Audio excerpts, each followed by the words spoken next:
like Giants-Dodgers, late in September, pennant race, or early in September, late in the season, pennant race, 3 games at Oracle, best teams in baseball. That, to me, felt like the line of demarcation for, all right, now I'm in on this year's Giants team. And you know what? It was playoff vibes out there at Oracle Park. And as a season, when you look at the 19 games these two teams played, I can't recall a season that had more dramatic games between the Giants and Dodgers. True. Seriously, the 2 4-game sets at Dodger Stadium. We just mentioned the Tachman catch that led to the Giants winning on Saturday and Sunday of that series and getting some confidence. The Cody Bellinger throwing it into the 5th row past the third baseline as Buster Posey trots down the third baseline and scores in a 2-1 win. I mean, the season series between these two teams were dramatic. Blown saves, big home runs, big catches. Forget the series, Shasky. The season series, I was thinking maybe 1997, where the Giants and Dodgers went toe-to-toe and they were tied in September. Yeah. But outside of that, in my lifetime, I can't think of a better year of baseball between the Giants and Dodgers. You okay over there? You going to make it through the rest of this show? Nah, the phlegm hits me here and there. Good. I got to get the phlegm in. I've had a lot in the back of my throat the last couple of weeks because I've been screaming and yelling about how incredible this Giants-Dodgers series beat 1997. Although to you and me feels, just a couple years ago. It was 15. It was like 25 years ago. Bonte, We're 15 years old. Bonte, 25 years ago. So, wow. I think that just goes to show you. I'm glad you said that because that was a great series. Bonds, Brian Johnson, Robbie Thompson, Rod Beck escaping the 9th inning. There's so many memorable things that happened from that particular series that I think it's a great, benchmark for the rivalry. This, to me, it was different because you didn't have the headliners for the Giants the way you did, but it was David versus Goliath. No doubt. I mean, I'm sitting here watching Cody Bellinger, and I'm saying to myself, my God, what the hell has happened to Cody Bellinger? Like, what? Now, for a second, right. What has happened to Cody Bellinger? I don't know. And I don't care. No, but I don't know. He is a show. He is lost. He's going to have a long off season where mentally he's going to be in a dark place and say, you know what? I need to get right now. Here's the thing with Cody Bellinger that I wouldn't write him off yet. I'm not. There's a chance that the Giants and Dodgers meet in the playoffs. Giants remain 1 game up on the Dodgers in the National League West. This race is going down to the last day of the season. There's no doubt. But Bellinger has a chance to be a hero in September. He's got to get right because A.J. Pollock is now on the injured list. A.J. Pollock was playing good baseball for the Giants. Now he's out for the next couple of weeks with a hamstring injury. They need Bellinger to play, and they need Bellinger to get right. So there's still time to salvage a lost season, but he doesn't look right at all. And by the way, the Giants figured out Max Muncy. Oh, well, I think he went hitless the entire series. Went hitless the entire series, and I believe, Steven, maybe you know this, because at the game, they never announced it or whatnot, but when he struck out against Tyler Rogers, he struck out. It was great. In the 8th inning. It was great. He sat there and talked to the ump. He started getting into the ump's face. Dave Roberts came trotting out the Dodgers clubhouse, and it was during the break, I guess. Yeah. Because it happened a little bit after the final, that strike 3 pitch. That game was on MLB.com, had put it as the game of the night on Friday night. Okay, perfect. So I was watching on my iPad. Perfect. So he tossed his helmet and his arm guard, and he was out of the game. So I don't know if he got pulled or if he got run, but he was hot Friday night, and it carried over into Saturday and Sunday. So they figure out Max Muncy. Mookie Betts is still banged up. He's not hitting anything. He doesn't look the same. He doesn't look the same at all. Trey Turner's the guy. Turner and Seager look like they're coming out, but this is about the Giants. And what we saw, look, Buster Posey was struggling. Hey. He was like 4 for his last 40. I know. He was awful. But you know what? He still made his way down first base line. He hustled his way out there. I mean, 2 of the slowest players in baseball history, Pujols and Posey, in the same series there on that same play. Just to Bellinger before we move forward here. 23 years old, 2019 is one of the best seasons in the last 20 years. Like, I'm being real with you when it comes to, like, just remove emotion. I don't like the Dodgers. Okay, great. The guy played 156 games. He had a 406 OBP, 305 batting average. All right, intentionally walked 21 times, which led the league that particular year to being intentionally walked. 34 doubles, 47 homers, 115 RBIs. Wow. All right, wow. 23 years old, positional versatility. This is in 2019. Right. Center field, left field, right field, first base. launch angle swing, athleticism, the ability to steal bases. I mean, B, this guy could do everything. He had, the world is his oyster. And just a couple of years later, he sustains a shoulder injury. He is batting not in the low 200s. That, you've seen that from Bryce Harper. He goes from 300 down to like 230. He's batting 165 and looks completely lost. If this isn't the year for the Giants to take out the Dodgers, they're never going to be able to do it because there's no way this guy is going to continue this trend, to your point, of being a 165 hitter. B, we are deep into the season. He's had 300 at-bats. He's batting 165. I can't think of a young, ascending, not at the end of his career, ascending MVP, former MVP, having this bad of a year. It's awful. I mean, it is bad, and I'd had to do some deep digging and kind of look at former MVPs who just fell off the map like this. I didn't realize how bad of a season until I saw it Friday night, and his at-bats just look lifeless. It just looks lifeless, man. It's like, oh, man, what, like something between the ears. He doesn't look right with the hairdo. Totally. He just looks lost. But you know what? Again, that's the Dodgers' problem. What the Giants did to solve their problem with the Dodgers is Walker Buehler. And they got the Walker Buehler on Sunday. Look, I'm not mad at the Dodgers City Connect jerseys. I like them. I'm not mad at them. Yeah. It's better than the Giants, in my opinion. However, Walker Buehler got touched up. And to see Duggar get that 2-run triple there on a Sunday afternoon, dust setting, where the crowd was rocking, I said, oh, my Lord, they figured out Buehler.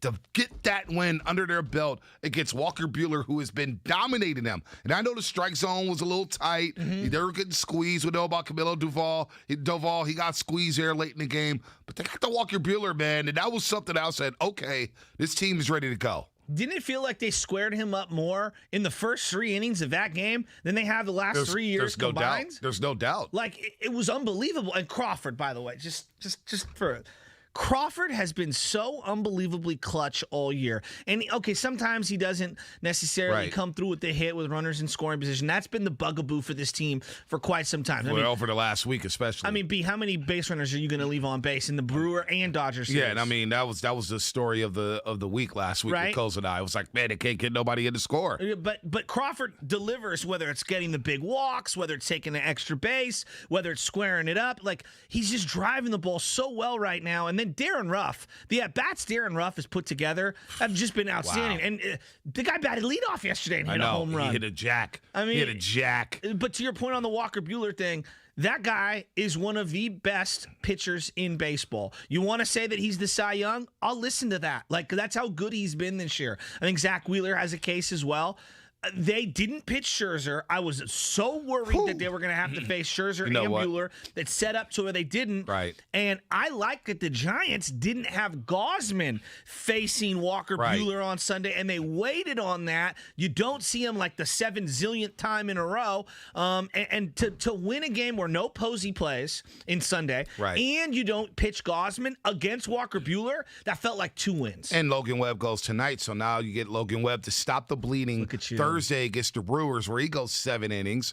And then, of course, you get him tonight at Coors Field. And Gausman, we'll get to him in a second. I thought what he did yesterday at Coors Field was great.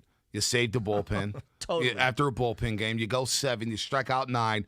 That was the Gausman of the first half of the season. He needed a get-right game like that. But to beat Buehler and not see Buehler in the 4th inning, not to see him in the 4th inning, I was like, wait a minute, 7 hits?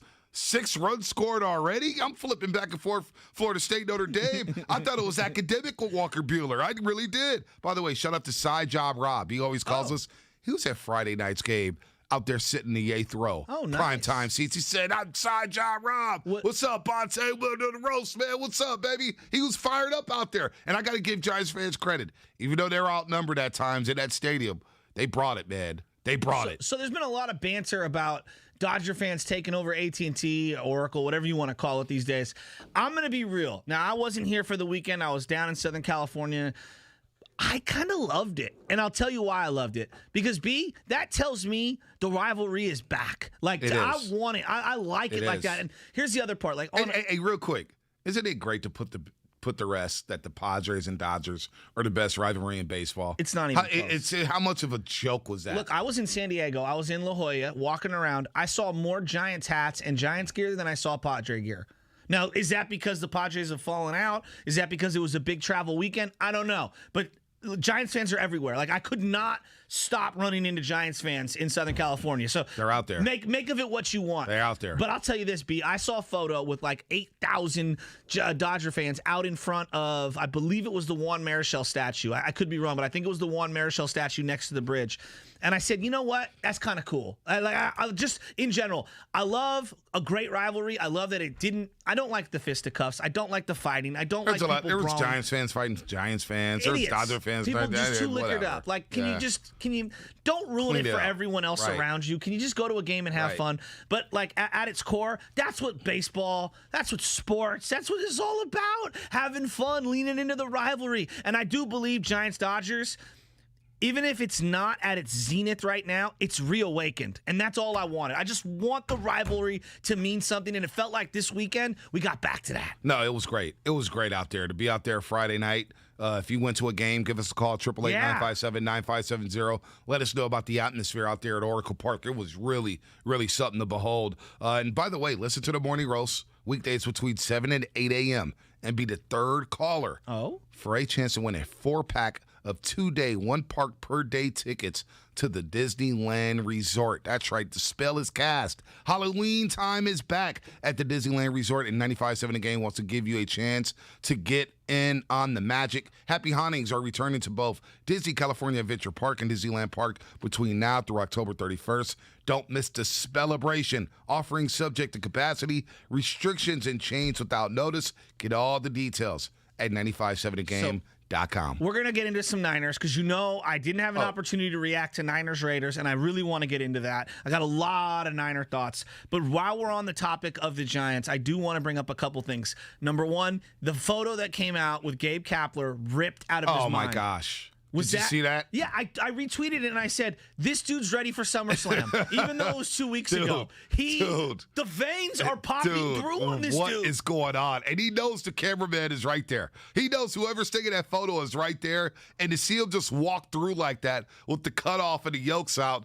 Look, Kapler, a lot of people have been getting on Kapler lately. Why? And I don't know. I don't get it. So I'm getting texts about Kapler. I ignored. I can't do this with people anymore. Oh, man, blame Kapler. The Giants got the best record in baseball. They're 87-50. And, he pinch hits the way he's been pinch hitting for certain guys. Like, he pulls Lamont Wade Jr. early in the Friday night. It works out. Mm-hmm. Like, this guy is it doesn't work out. Slater has a great game. Great game.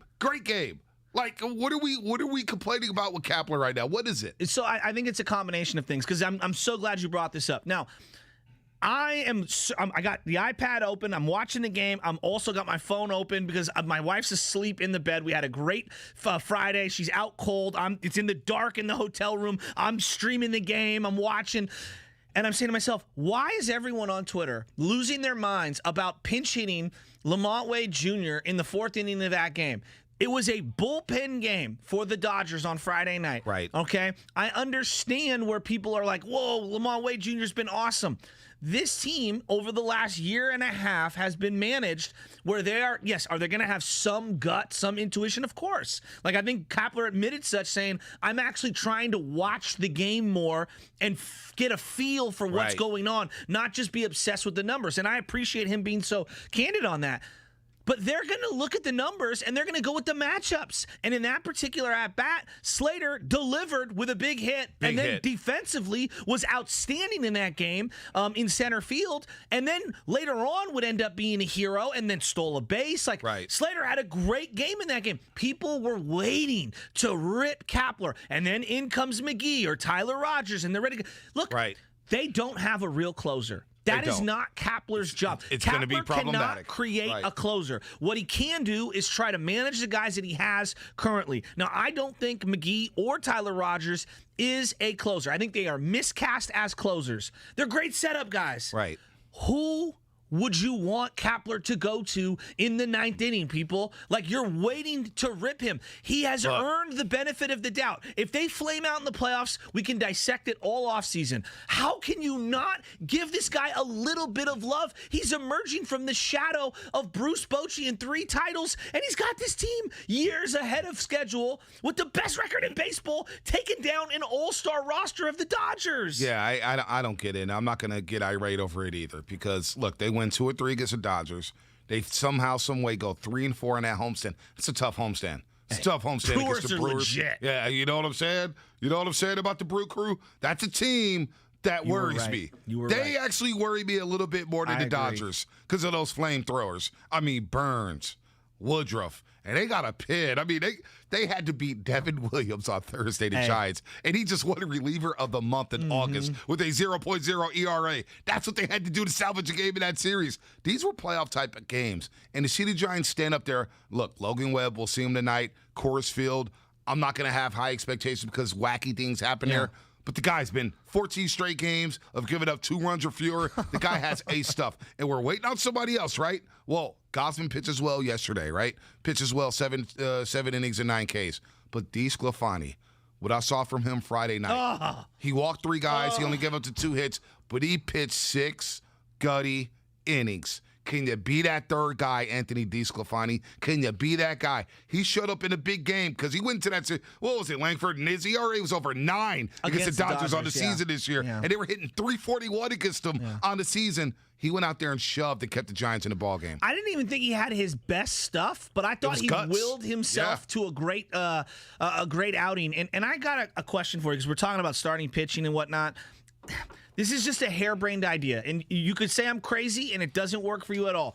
Do you think maybe Cueto should get a look in the bullpen? Well, that's. I'm just throwing it out there. I'm not pretending like that's the greatest idea in the world. I'm just middle reliever. Maybe I even think about the 9th inning. I don't know, man. I mean, his first innings are a little rocky. Agreed. He has control issues, so I would worry about that in the 9th inning. But I think. There's no doubt Cueto's going to be in the bullpen. You're not going to give him the ball to start one of these games. Not after what you saw against the Milwaukee Brewers. No. I mean, he didn't have it. But as a middle reliever, a glue guy, a bridge to maybe a Rogers, a McGee, a Doval, a Watson. So you wouldn't even give him a look to close out a game? Let's just say if McGee and Rogers have been spent, you wouldn't even give him a look? You'd give like Littell or one of these other guys? Well, you know what? You better do it in a hurry. You don't want to start doing this in October. That's true. You better do it now.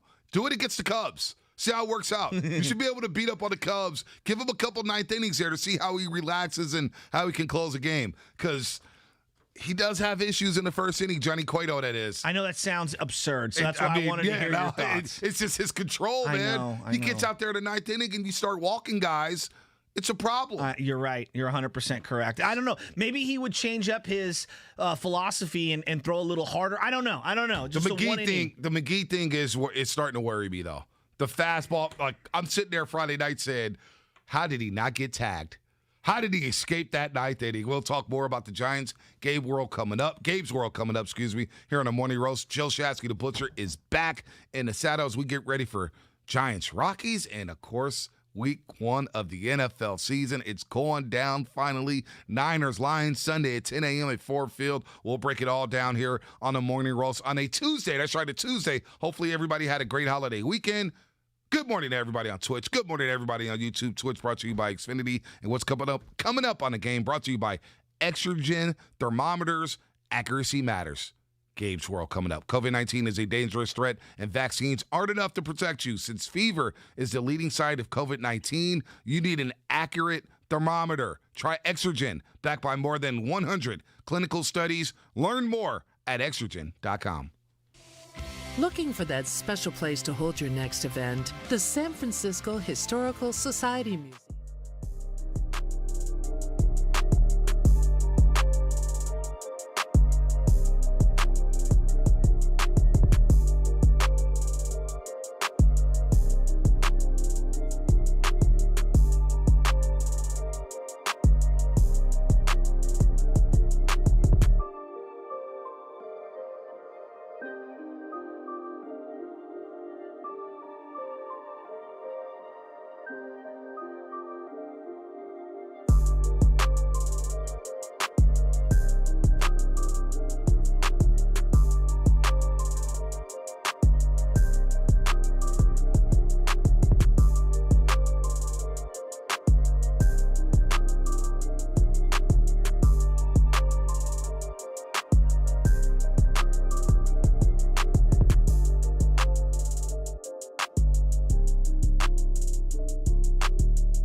So you've got an oil change coming up? We can help you get started. Right now, you can get 5 quarts of Castrol GTX and an STP oil filter, plus an STP air filter or cabin air filter for just $34.99. And you can get it all fast, your way. Just order online with our free same-day store pickup or next-day delivery. Get in the zone, AutoZone. Start your job today at AutoZone.com. Restrictions apply. Breaking news on 95.7 The Game is powered by Odyssey and presented by BetQL. Become a better sports bettor. Get smarter to beat the books. Download the BetQL app or visit BetQL.com today.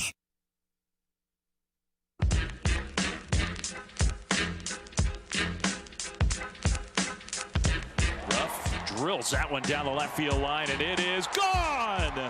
Darren Ruff with a leadoff homer to start the game. 1-0 Giants in an 0-2 count, his 15th of the year. Now, back to the Morning Roast, presented by Timeless Coffee with Bonte and Shasky. Shout out to Timeless. Boy, did y'all get me through this weekend.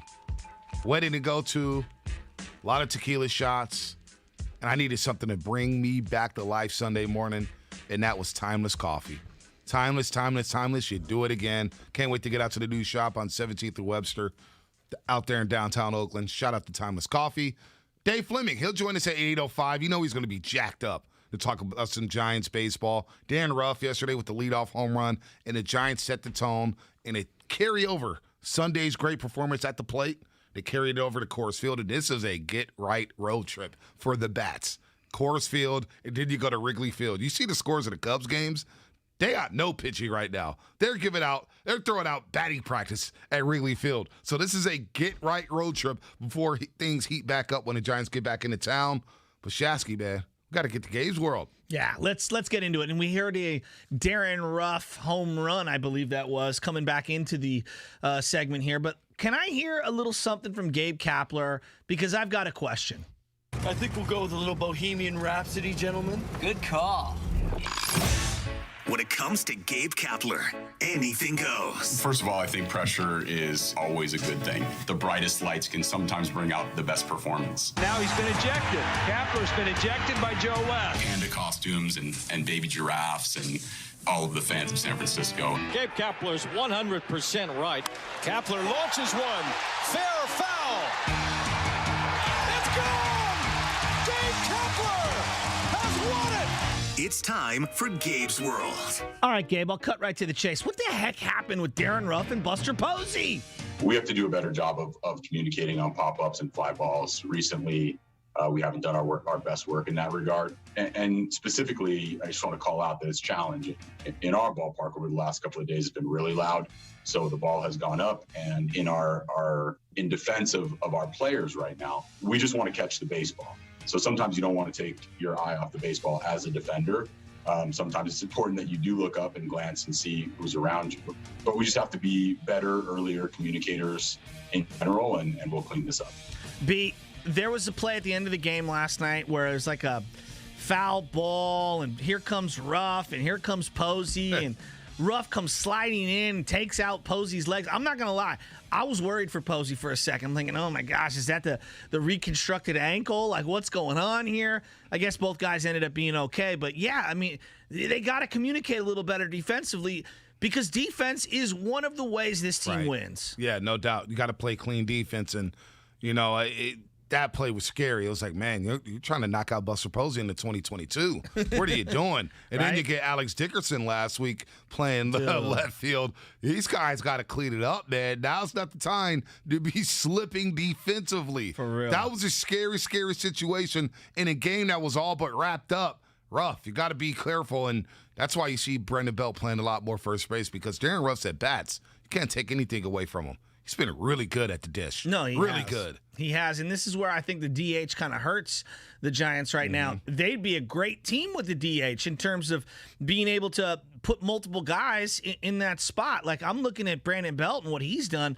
but he's got to keep playing. He's on a little tear right now. He's got to keep playing. He's got to keep playing here as this segment is presented by Go to State Lumber. Open from 6 a.m. to 5 p.m. Monday through Friday with some locations open on a Saturday. Visit GoToStateLumber.com for more information and download the Odyssey app and favorite 95.7 The Game to get breaking news updates as well as links to the top interviews and best moments on the game. Powered by DuckDuckGo.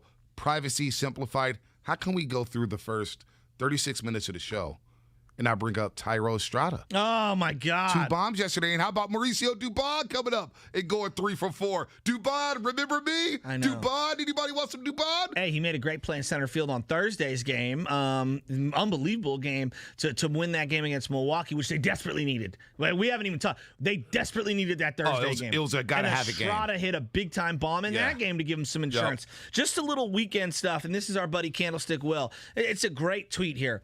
They beat 2 out of 3 of the Dodgers, right, at home. No Donovan Solano, no Wilmer Flores. Couldn't start Evan Longoria, couldn't start Tommy LaStella. Lost Alex Dickerson, lost Austin Slater, lost Alex Wood, lost Johnny Cueto. Didn't have Logan Webb pitching, didn't have Kevin Gausman pitching, didn't play Buster Posey on Sunday, still won the series. If that tweet right there doesn't metaphorically capture everything that the 2021 Giants are about, I don't know what else to tell you. Like, you just dilute all you want.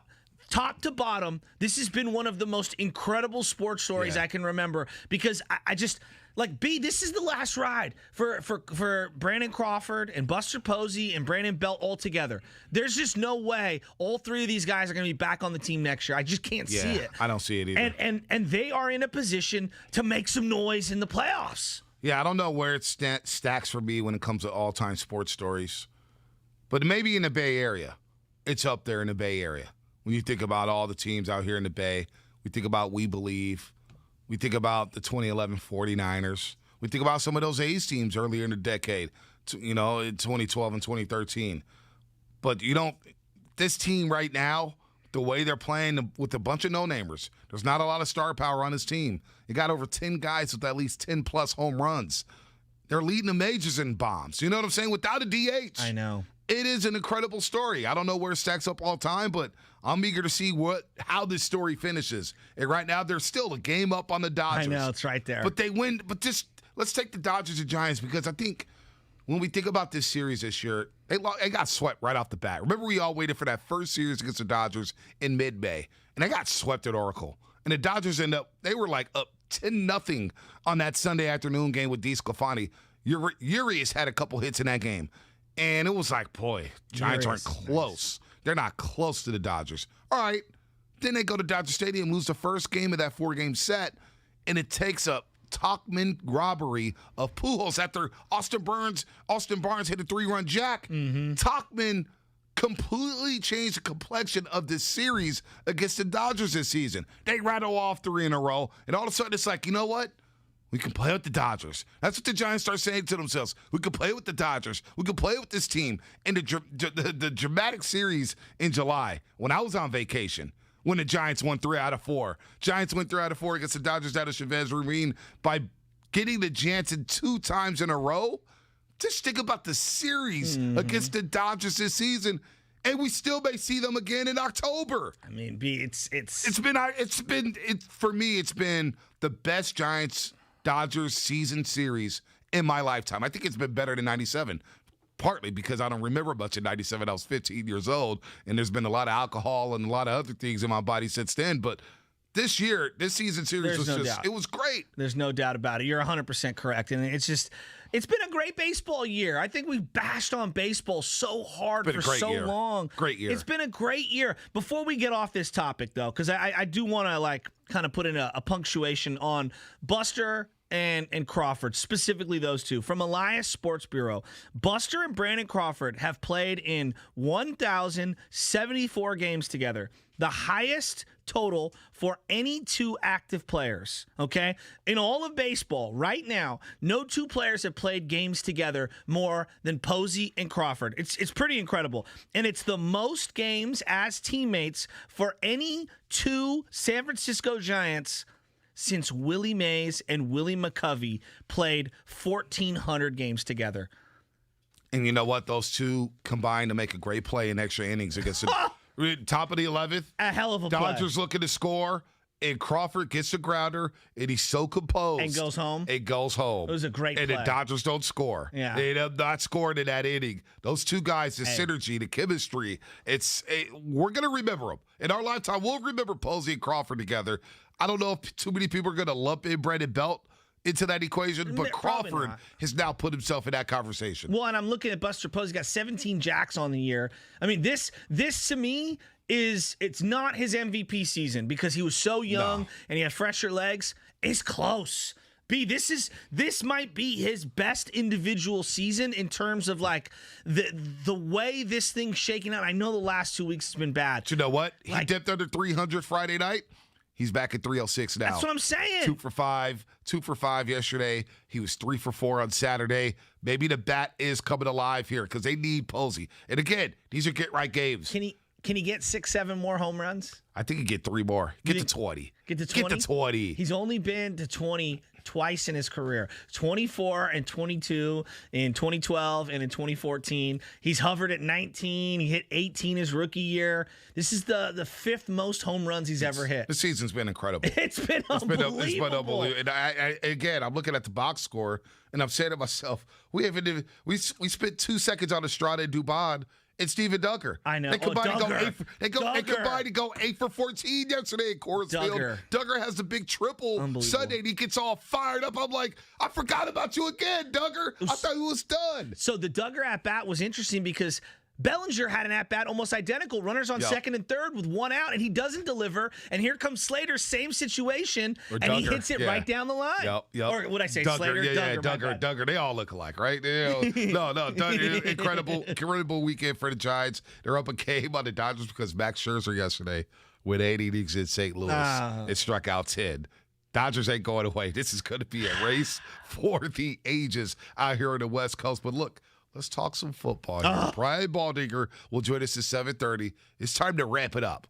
It's finally here, folks. Week 1 of the NFL season. The 49ers are taking on the Lions. What does Shanahan and company have in store for the 2021 season? I can't wait to dive into it. And don't forget, Saturday, September 18th, Bellator MMA returns at SAP Center in San Jose. It's the long-awaited promotional debut of Yoel Romero when he takes on former world champion Phil Davis in a light heavyweight battle. The Soldier of God squares off with Mr. Wonderful Saturday, September 18th at the SAP Center in San Jose. For tickets, go to Ticketmaster.com. The spell is cast. Halloween time is back at Disneyland Resort, and 95.7 The Game wants to give you a chance to get in on the magic. Happy Hauntings are returning to both Disney California Adventure Park.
IL-18. And the boats? Are you sure you can do all this? Up to 6,000 pounds towing, we're good to go. Oh, where's the scuba gear? Return to rugged in the all-new 2022 Nissan Pathfinder. Available intelligent 4x4 cannot prevent collisions or provide enhanced traction in all conditions. Always monitor traffic and weather conditions. Towing capability varies by configuration. See Nissan Owner's Manual for proper use.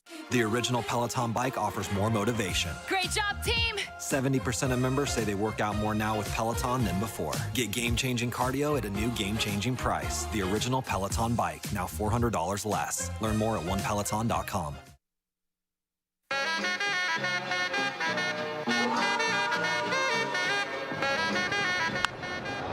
That ball is hit high and deep to left field.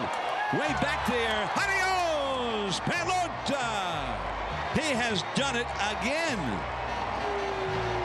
And that was a spectacular home run. A big fly. 101 miles an hour off the bat and way past the 347-foot marker. 6-1 Giants. 2 homers for Estrada. And the Giants have their 4th home run as a team. Now, back to the Morning Roast, presented by Timeless Coffee with Bonte and Shasky. Yo, B, I was thinking about something, and it happened on Sunday's game, and I could see a lot of people losing their minds.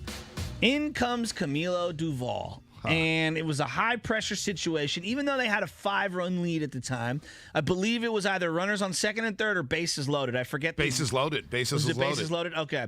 And he comes in, and look, the kid is raw, very raw. But if there's one flaw that the Giants as a whole have right now, it's late in games. They don't have a flame-throwing righty who can get righties out. That's what they need. You look at the splits for McGee and for Rogers in the 9th inning against righties. Right.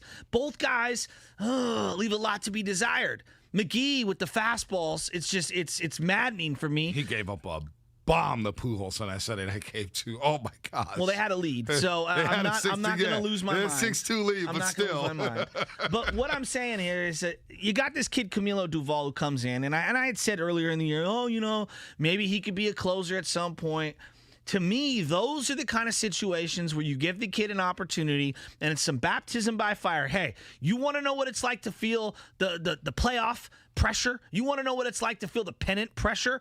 Go up against the Dodgers at home, high leverage situation, get some outs. And the kid got squeezed on a strike 3. I thought it was boom. Should have punched that guy out. I thought the strike zone all weekend for both teams was bad. Both teams very bad. I am so in on robot umps in general. I don't want them. I still don't want no robot umps. Yeah, I do. I still don't want them. I need human umps. They just got to get better. They got to get better. Human umps got to get better. I agree with that. So anyway, Camilo Duvall comes back and boom, strikes out the very next guy. To me, that was like, all right, boom. Big step forward. Am I ready to give him the closer spot? Absolutely not. No. But what I'm saying is that that's a step in the right direction for this young man. Now, I'm not saying he's going to be K-Rod. K-Rod famously, came out of nowhere and ended up being one of the dominant relief pitchers for the Angels as they went on to beat the Giants in the World Series.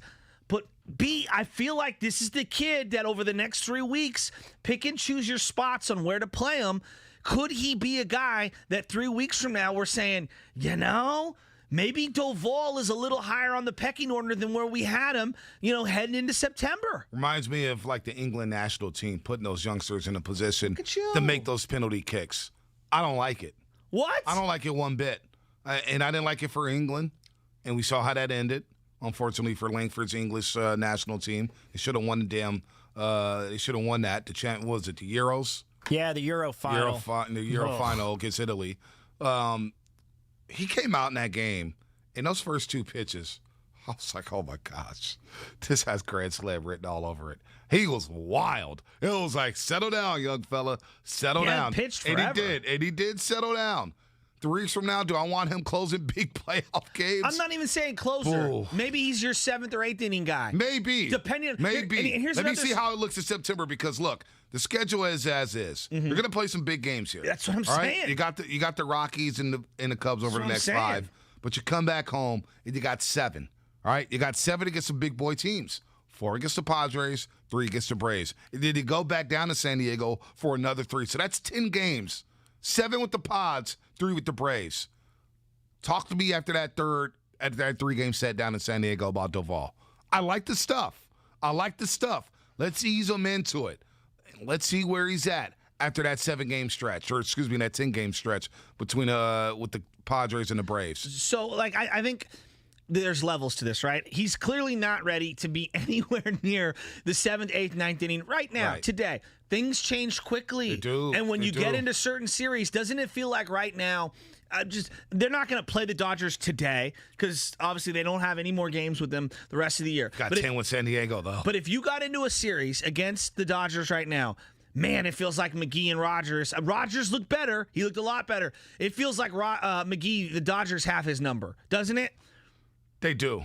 But even though he was great Friday night, he was man.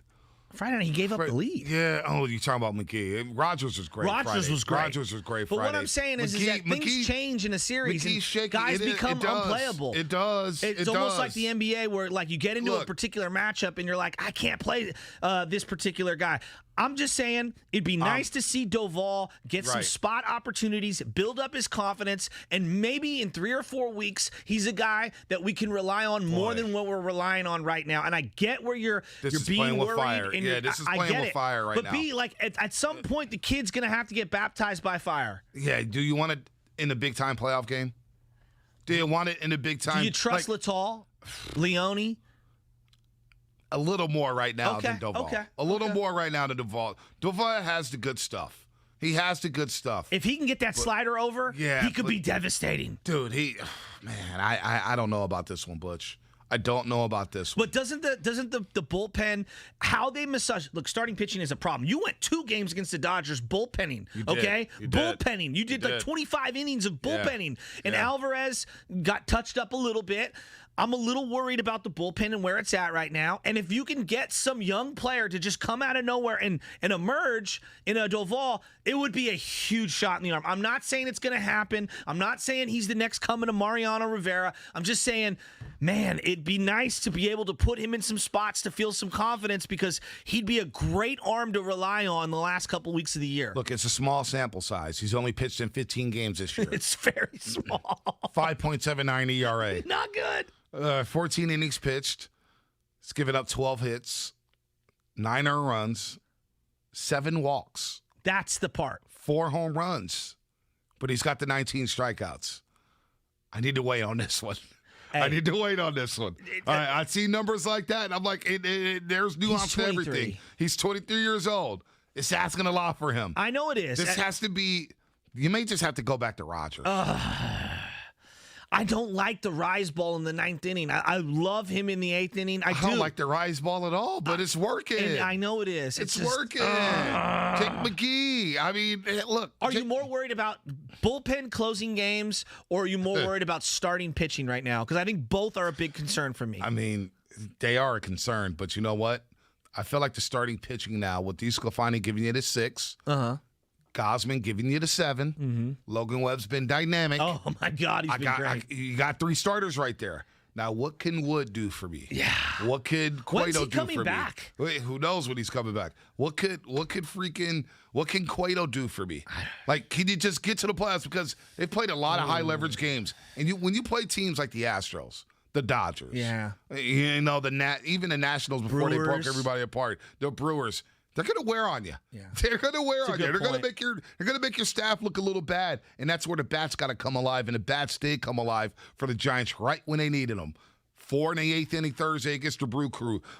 Estrada's home run, and you heard the call by John Miller coming in on NBC Sports Bay Area with Tyro Estrada going 2. I like Estrada. 2 home runs yesterday. I really like this Tyro Estrada guy. He may be your second baseman moving forward as the Giants get into October. Underrated pop, good speed, plays pretty good defense. I like Estrada. He could play for me. Here's a guy I'm a little worried about, and it's specifically at third base. You sent me a text, a month ago, whenever they made the trade. Chris Bryant? Yes. him at third base defensively, he actually picks it pretty well. It's the throws. He's got the throwing yips. There is something about dropping that shoulder when you're at third base. It's a unique throw because you're catching it and you're squared up toward home, and you got to turn the body and whip it over to first base. It's a very unique throw slot, if you will, arm slot to throw over. I don't know what it is. If he gets too low, he gets too high. He's all over the place on these throws over to first base. And I said, look, his D's been really good tonight. This is Friday night. People are like, oh, my God, you're crazy. I'm like, look, I'm telling you, the guy can pick it. It's not the glove. To me, it's the throw. There is something, whether it's mentally, physically, throwing over to first base. Mechanics. It's the mechanics. He's too upright. It's the mechanics. He's got so many moving parts when he does pick it at third base. And this is something I saw. And look, I'm not going to sit here and say I'm Ron Wotus. I don't know anything like it. You know what I'm saying? But people are like, oh, you got to relax, Ponce. You got to relax. No, let him play in the outfield. I agree. All right? Let him play in the outfield. Let Longoria play third base. Right now, he's your best defensive third baseman. And hell, at times, Flores looks like your second best defensive third baseman. So good point. I'm kind of it's an adventure with Chris Bryant at third base. There's no doubt about that. And I love Chris Bryant, the acquisition. I want him to stay a Giant. I do think that right now he's having a little bit of a little slump, right? It's not a pronounced one, but it does feel like something's going on. He needs a couple of days off. He needs to get right. He just needs to play. You know what? You think play through it? He will get right this week. I was hoping for him to come through many times in that Dodgers series. Like, endear yourself to Giants fans. Come through right here. Or the Giants Friday night, like 2 for 22 or 3 for 22 at runners in scoring position. Horrible. It was an awful week. Bryant will get right, though. He's in Coors Field right now. And then he's going to see his former team at Wrigley Field. He's going to have something special for them this weekend at Wrigley Field. Don't forget this segment was presented by Golden State Lumber. Open from 6 a.m. to 5 p.m. Monday through Friday with some locations open on Saturday. Visit our friends at GoldenStateLumber.com for more information and listen to the Morning Roast. Weekdays between 7 and 8 a.m. That's right now. 7 and 8 a.m.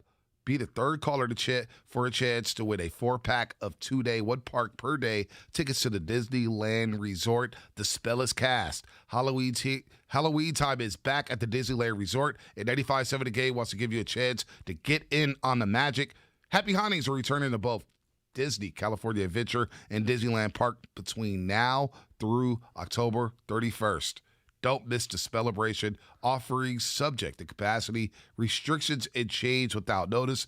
Get all the details at 957thegame.com. And you are listening to 95.7 The Game, KGMZ FM and HD1 San Francisco and the Odyssey Station.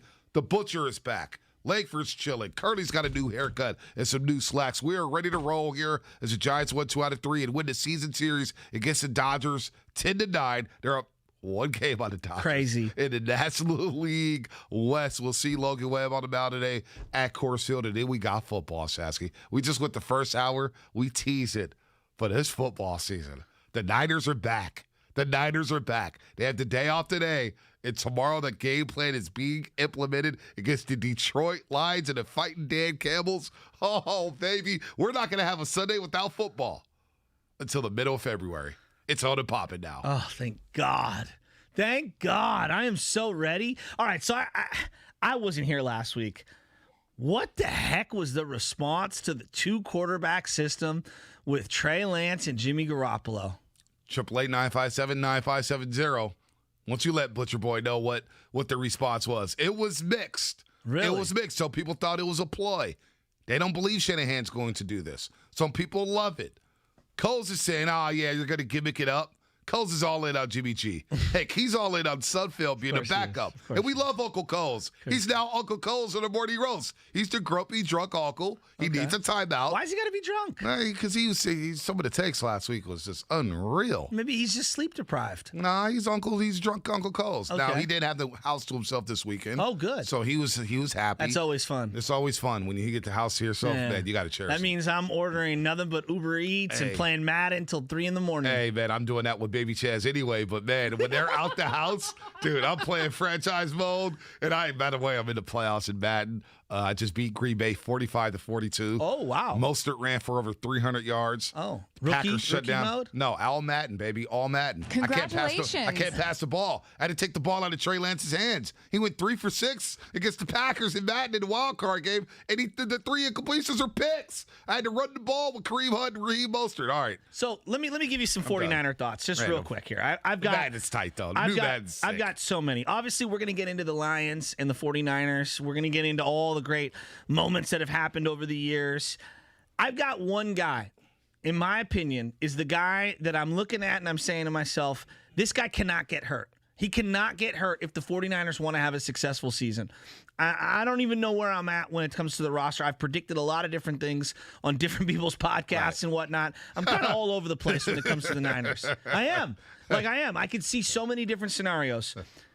If Trent Williams goes down at any point this year, season's over. Like, straight up. I don't care who the quarterback is. They will not survive that. Trent Williams is arguably their best football player. He protects the blind side of the quarterback. He protects Jimmy Garoppolo and Trey Lance, depending on who's playing. He's going to help monster up that run game. He's a dude who is at the top of his profession. If he's not one of the best tackles, tell me why. He is a prime player. You paid him a boatload this year. He's 33 years old. He's not a spring chicken. He needs to win.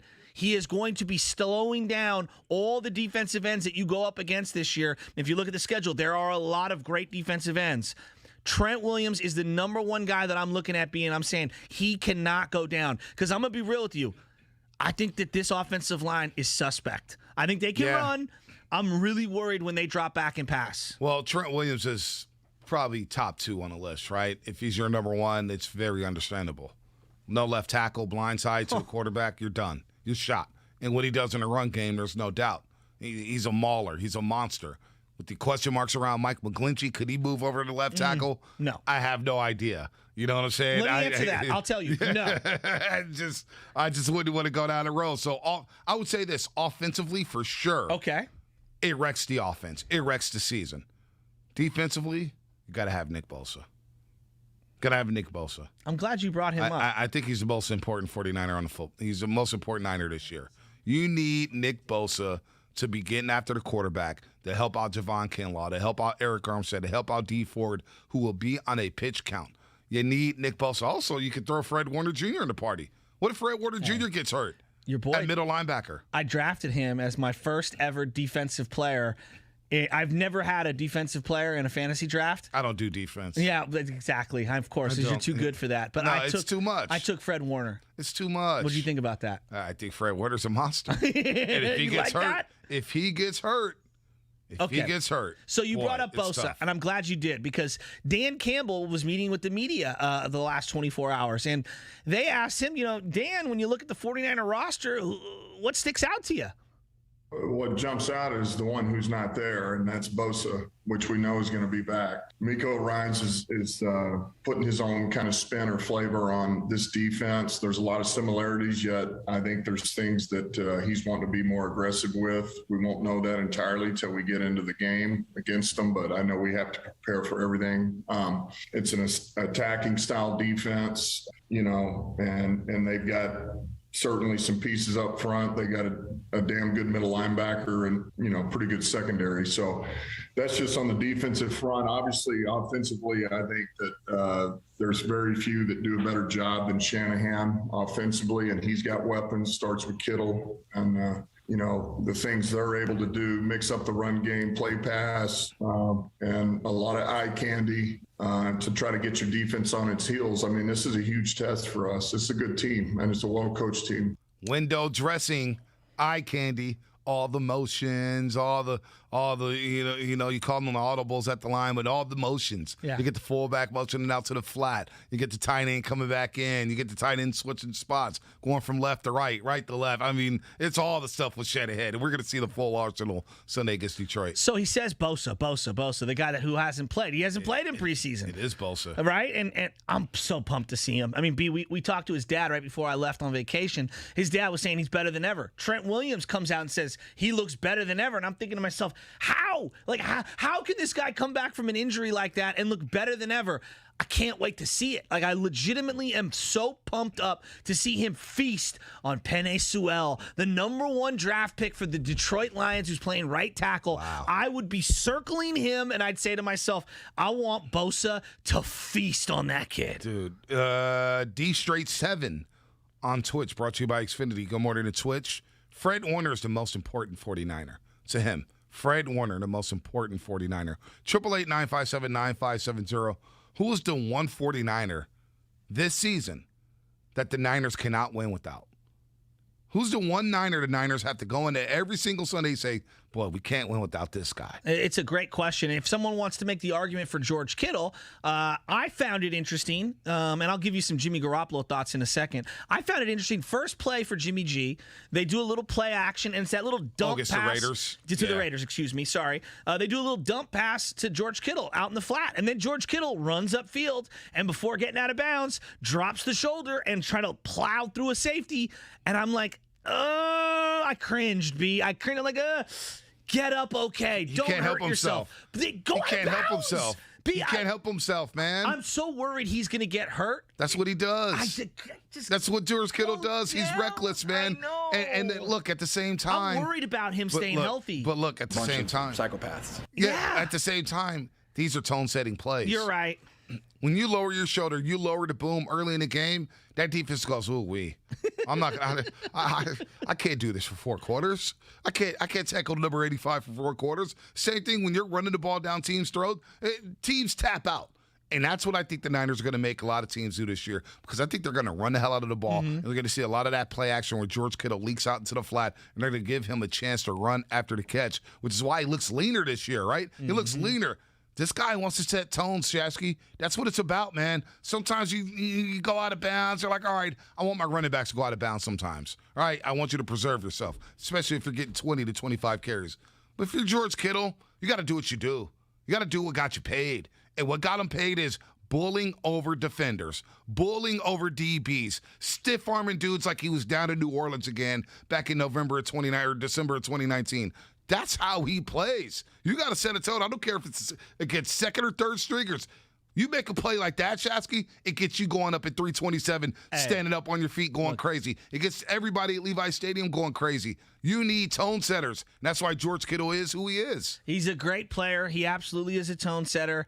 I cringe, B. I'm worried about him staying healthy for the longevity of the season because he's so important to what they do. And I hear you. It is a tone-setting play. Right. I hear you, though, Can I get that more from Juszczyk and not from Kittle, who I paid $20 million a year to? Actually, they gave him a great deal if you look at playmaker money, like what Amari Cooper's making in terms of guarantees versus what George Kittle's making in terms of guarantees. I mean, Parag Marate just signed an unreal deal for George Kittle. All I'm saying is that I want to see the guy play the whole year, and I just worry about him in a meaningless game against the Raiders trying to run over a safety. It's the first play, I know. And I'm like, and maybe I'm just too sensitive to it. I mean, I was like that with Frank Gore. Whenever he got up slow, you're like, oh, man, is he hurt? Yeah. Oh, no, he's the back. Ankle? He's back. He's always just getting up so slow. 510 on the text line. I think the most important piece of the 49ers isn't a player. It's the head coach, Kyle Shanahan.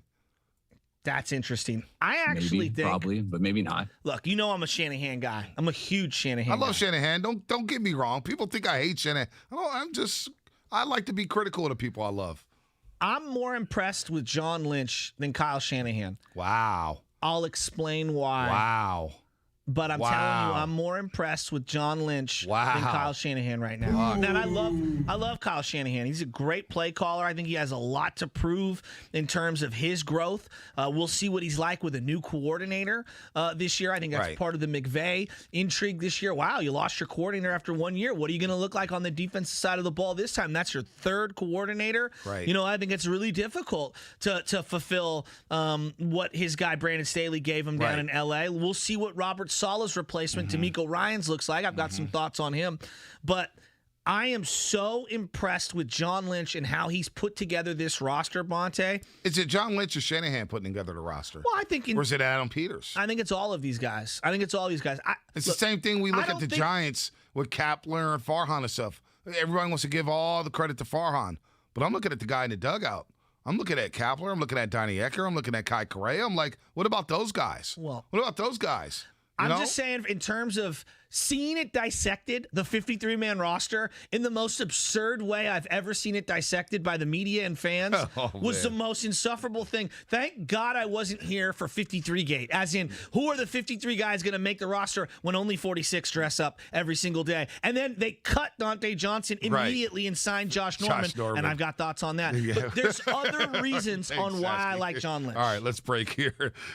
Twitch brought to you by Xfinity. Good morning. Box Kev, what's up, man? I'm scared to shout out Box Kev because, the midday show, Steiny Guru and Dibs. That's our guy. It's our guy. Why are they shutting out Box Kev? It's our guy. So, Box Kev, it's the last shout out you ever get on this show. Love you, buddy.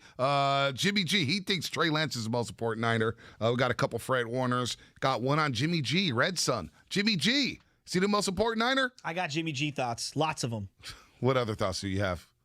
I mean, your boy had 5 days off. You don't think I got takes? I got an iPad filled, all the memory storage filled with takes. I'm going to kick my feet up for the next hour. Let Shasky take over the show. Brian Baldrick at 7:30. It's coming up here on The Roast.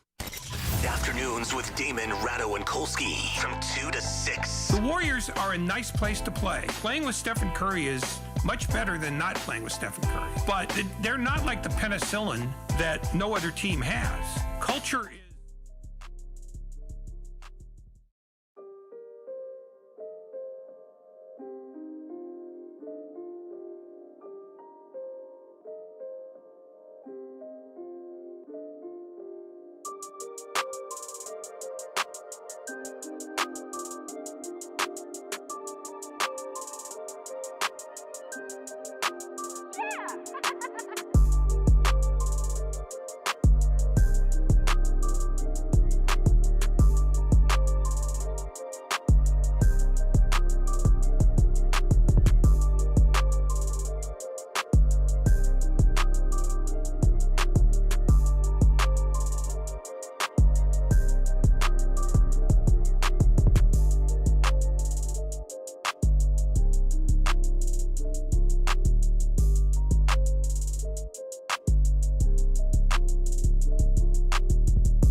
presented by Timeless Coffee with Bonte and Shasky. Oh, baby. Oh, baby. A lot going on here in the Bay. Lions and Niners. Getting you ready with Brian Baldinger coming up in 10 minutes. Baldy's Breakdowns at Baldy NFL on Twitter. He'll break it down. We'll see about Trey Lance because Trey Lance didn't throw a football yesterday at practice. Maybe the finger is being slow to heal, and maybe we will not see the two-quarterback system. Maybe it's all Jimmy G. Because I got thoughts on Jimmy G as well, Shasky. You're not the only one with thoughts here on the Morning Roast. Before we get to Jimmy, I want to start with John Lynch because I'm just so impressed with John Lynch. Is he a perfect GM? No. Like, I don't think he's a great, I don't think he's sitting there studying the film on the 53rd man. Like, I don't think that's what his job is. He's a great CEO. And what a great CEO needs to be is someone who understands how to work the room, empower the people who are specifically skilled in certain things. For example, Parag Marathe. You are one of the great contract negotiators in all of sports. Keep doing you, dude. Like, keep doing you. Oh, Adam Peters, you are the guy who likes to grind film and find these random undrafted guys and these late round flyers. Like, look what they've done late in rounds. Diamanor Lador looks like a ball player. Now, I don't know if he's going to be a starting corner at some point, but they nailed that. So why is Lynch more impressive than Shanahan? It's just because I feel very confident with what he's doing. Here's a great example. This is just one little one. It's a small one. They had a linebacker that they weren't going to keep. He wasn't going to make the 53-man roster. And they flipped him to Denver for a future late-round draft pick. Now, you'd say, Joe, come on, anyone in the league would have made that move. Are we sure about that? This guy is always wheeling and dealing. When we're talking about players that are available, they're always sniffing around. When it talks about going to make bold, big-time trades, look, DeForest Buckner, say what you want. I wasn't in love with that deal. That is a bold trade to make, okay? They have been active in free agency. They've brought in guys. They made the deal for D Ford. They obviously went up and got Nick Bosa, which I'll be honest with you. Well, no, they were at number 2 already to get Bosa. No, but what I'm saying is that move is a little more bold, I think, than people thought because the kid didn't play his junior year for Ohio State. Basically opted out. It was bold, but until Kyler Murray entered the NFL draft, he was a consistent number 1 overall pick. Fair enough. And Jimmy Garoppolo was a bold draft trade. But didn't Shanahan have to sign off on that? I don't know. It feels like Shanahan has to sign off on a lot more things. I don't know. B, I'm with you. I'm not here to say that John Lynch is doing everything and Kyle doesn't. I think they work in tandem. I'm just saying I'm more impressed with John Lynch and just how he's put this roster together. I look at someone like Ibukam.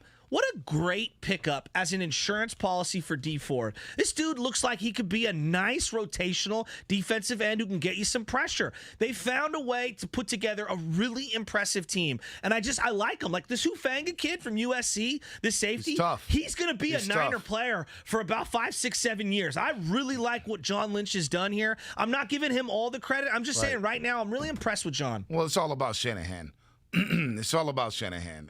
Look, I'm impressed with John Lynch. He's been solid, but I don't know how much he's doing. The inner workings of everything. Fair. He's, from the way it's been presented, he's been more talking head, more going out there to the media, being the face of the franchise, as opposed to actually making moves. Like Adam Peters is the guy at Boise on a Friday night watching Zach Wilson and watching what's going on at Boise State. He's the one who's grinding tape. He's the one who's going to Washington, going to all these Pac-12 schools. He's going to the Midwest. He is scouting on the sideline. Now, I did see John Lynch, though, up in Minnesota at the Ohio State game. I'll give him credit that. I did see that. The 49ers had, I think, 6 different executives or guys affiliated with the team at that Ohio State game. They love Ohio State players. Yeah, I guess so. I don't blame them. I guess so. I mean, they're stacked. They're probably looking at those receivers, Olave or Garrett Wilson. They got some ballers with the Buckeyes. Real quick here, Shasky, download the Odyssey app and favorite 95.7 The Game to get breaking news updates as well as links to the top interviews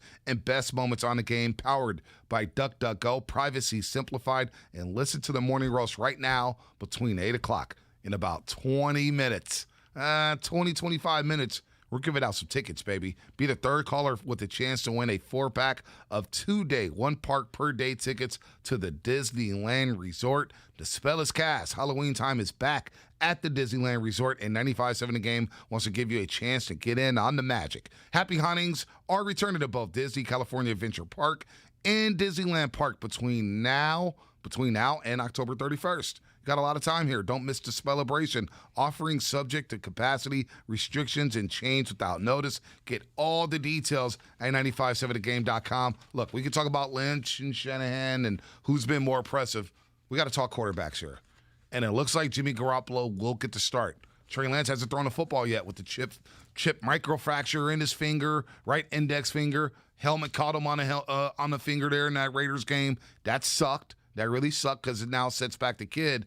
But if Jimmy Garoppolo does get to start week 1, Shasky, I don't want to see a 2-quarterback system.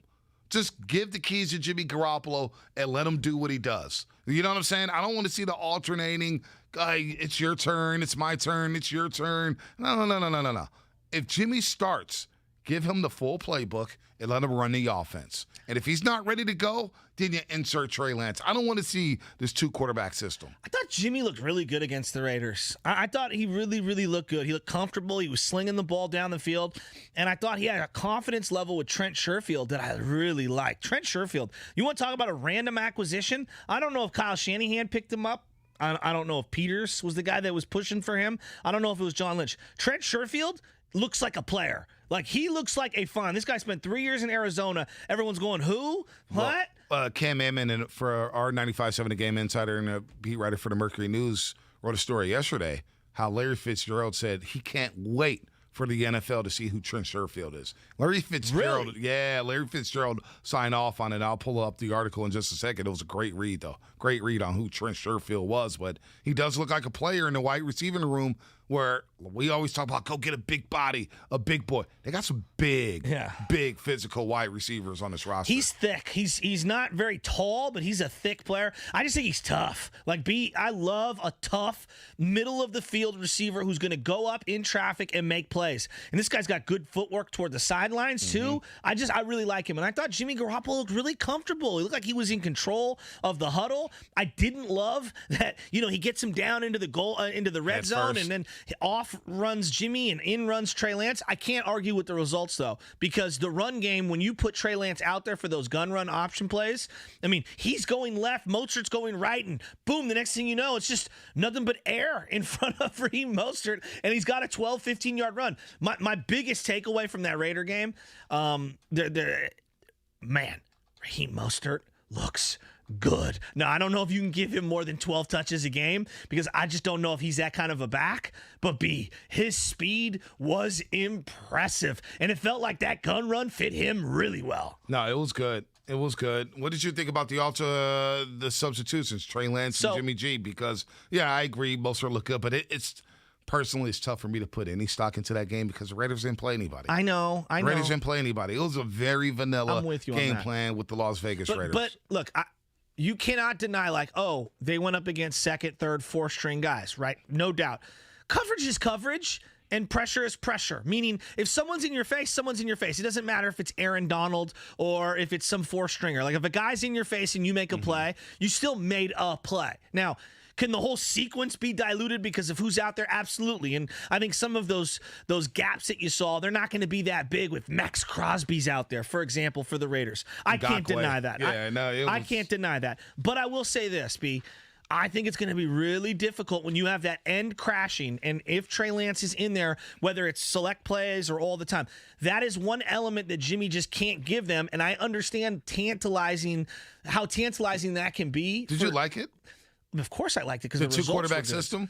I just don't love it for Jimmy Garoppolo because, here comes Trey Lance on second down. It was 2nd and 2, I believe. They get stuffed. Right. Trey runs off. It's 3rd and 1. Right. And Jimmy Garoppolo's now, hey, 3rd down, make a play. He play actions, and then he's trying to make more of a play than anything because he doesn't feel job security. He gets crushed on that goal line play. I don't like it. I don't like the two-quarterback system. I love the moxie from him, but I didn't like the sense of pressure. This is where the arrogance of Kyle Shanahan. Maybe he's just throwing it out there on tape for the Lions to see. I don't know. I don't like it because of that same situation. What if Jimmy Garoppolo is 1st and 10? He throws an incompletion, then you run out Trey for 2nd and 10. And then if you do run it with Trey where it's just nothing but read options, teams know that, kind of like Taysom Hill. They know that, and they're saying, okay, they're not going to let Trey throw the ball. And the minute you let Trey throw the ball, he throws a pick, and it's like, the rookie's not ready. Why are you doing this, Shanahan? Just run it with Garoppolo if he's going to be your starter.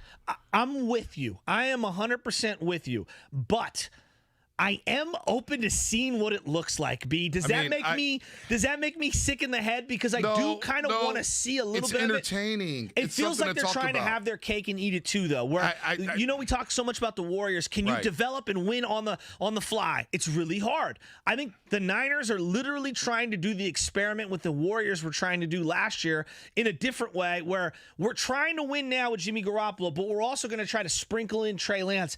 And I just think it's really difficult. I think it's really difficult. I think it's one thing to do it in preseason games. I think it's going to be really hard to do it during the regular season, but I'm open to seeing if it works. Oh, boy. I'm going to talk myself into it. No, you have, because last week it was completely different. I know. The arrogance and shut ahead and do this. And now all of a sudden, a week later, Shatsky, fresh off vacation, is happy with the 2-quarterback system. Hey, we're going to bring Baldy in, but we got to get fired up with his introduction. Brian Baldinger will join us every single Tuesday of the NFL season. And, baby, week 1 is here. We saw a bunch of good college football games. Woo-hoo! Now the big boys get to play next Sunday. It actually starts Thursday with the Buccaneers and Cowboys. We're going to bring in Baldy in just a second after this. They say he breaks down plays better than anyone. I mean, this is like Shark Week now. And you know what Baker Mayfield is? He's chum. Look at these sharks. You think you're getting away from those 4 angry sharks? That's what happens in Shark Week right there. Like, they don't care about Baker. They just want the freaking ball. It's Shark Week. It's time to eat. They say he's the smartest man in football. Make the read. Urgency. That's the name of the game right here. Urgency. Now, on it. He's on it. Touchdown. Beautiful throw. He's our 95.7 The Game NFL insider. I want to know Baldy's best meal the last 3 weeks. I'll tell you what I did. I was free diving on Saturday in Fort Lauderdale in the morning, and I had my gun with me, and I got a snapper. I got a red snapper, and I cleaned that baby up, and I put that on the grill with some oil and herbs, and I ate that up before I flew to Cleveland. He's Brian Baldinger. He's our NFL insider here, 95.7 The Game, at Baldy NFL on Twitter.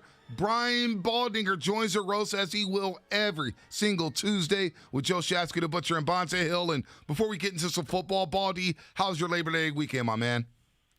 It's tremendous. I was off Sunday and Monday, and I won't be off on a Sunday or Monday until middle of February. So I just embraced it. I mean, I'm down here in Fort Lauderdale. I'm in the water. I'm swimming with the sharks, getting ready for Shark Week, as you just talked about. I'm just watching their movement. Because when you study great defensive linemen, that's what you study. You study their movement. So I was studying the Sharks' movement. I mean, they were nurse sharks. It's like going out and petting puppies, you know. I mean, they're nothing to be afraid of. And nevertheless, I mean, still, it's just been a great weekend. It's been perfect weather, swimming, diving, a little, imbibing. It's just been an awesome weekend. Man, it sounds like an awesome weekend. I don't know about petting sharks, Baldy. You may be on your own there, man. I'll stay on the beach in the chair or something, sipping a pina colada or whatnot. But look, we got football coming up, man. We had a lot of great college football over the weekend. Bama looks like Bama. How about those Georgia Bulldogs against Clemson? And now we get the big boys here kicking off with Tampa Bay in Dallas. And we'll get to the Niners and Lions in just a second. But, boy, I'm looking at Tampa Bay. They returned every starter and one from a Super Bowl winning team. They look like they're ready to go. Well, they won their last 8 straight games, including Super Bowl 55, with that lineup that you spoke about, Bonte. So they've heard it all off season. They're returning everybody, and so the expectations are high. But that's the price when you got the bullseye on your back. Everybody's going to be gunning for you, but that's all right. I mean, I was just commenting before I came on. Like, Brady played 25 snaps in the preseason. He's the last guy in this whole league that needs to play in the preseason. But he played. And so he got sacked. He checked the ball down. He threw touchdowns. He missed throws to Antonio Brown. He completed 10 passes in a row, and the ball didn't come close to hitting the ground. Like, he's got like that off-season rust, I believe, out of his system. And I think it's a big advantage for Tampa, considering what Dak and the Cowboys are up against. He hadn't played since October 11th of last year. So I don't know. I think the Bucs are poised to make a run, and I think it starts Thursday night. We were kicking around the idea about, Trey and Jimmy playing simultaneously or, a two-quarterback system. What are the pros and cons for the offense and the defense going up against a two-quarterback system? Well, it can be tough for an offensive lineman. I mean, because they're two completely different players. They play the game. They see the game differently. And so, we haven't seen this really from Trey, but you would imagine that under pressure, he's going to be prone to be taken off. He's got the wheels to do it. He's got the youth on his side. He's got health on his side. That's never a good thing. I've blocked for Randall Cunningham and, those guys that like to take off. I mean, it was just you didn't know where they were going to be. Pocket quarterbacks, you know where they're going to be. It's a little easier to set your protection. And it's just I don't think it's always fair to the quarterback when they're trying to find the rhythm. I mean, there's been plenty of great players at that position that struggled in the first half. But they found the rhythm in the second half, and they had great comebacks or that kind of thing. And so, sometimes if you're struggling, it's not a bad thing to play yourself through it. Some days you never get through it, and you should have pulled the plug or you should have made a rotation. So it's just hard to figure out the rhythm that a quarterback needs to be in order to be successful. And I think if you're rotating quarterbacks, I think it's harder to find that. Brian Baldinger here on the Morning Roast with Joe Shasky, the Butcher, and Bonte Hill, as he will every single Tuesday of the football season. Baldy, let's get into Dan Campbell for a second, man, because he's made a lot of headlines due to his press conferences and biting kneecaps or whatnot. But who is Dan Campbell, and can that style of coaching where you're giving a rah-rah type of speeches there in the presser, does that work in the NFL? Well, it can work for – everybody needs to be motivated, Bonte. So I don't care who you are. I mean, everybody needs some source. Now, do you need it all the time? No. And I think he knows that. I was talking to Robert Saleh a couple weeks ago about it because, Robert can be that guy too now. It's true. Yeah. But, at some point, if you're building the team the right way, the team, Bill Walsh did this for years. You build the team the right way. The team comes out of the locker room on Wednesday ready to practice. Now, the coach's job is if they're not ready and they're not performing and they're not competing, that's when his job is to light a fire. But you can't do that every day. Ultimately, you build the locker room the right way. You get enough competitive guys. The juices flow on Wednesday as it does on Sunday. And the players kind of patrol the whole thing. And it's up to the coach to kind of just crack the whip, so to speak, when he has to. And I think Dan Campbell knows that as a player, as a guy that worked with Sean Payton, for a long time, as a guy that was an interim head coach. I think Dan knows that. All we kind of see or hear are some sound bites, but I think he's a lot smarter than that.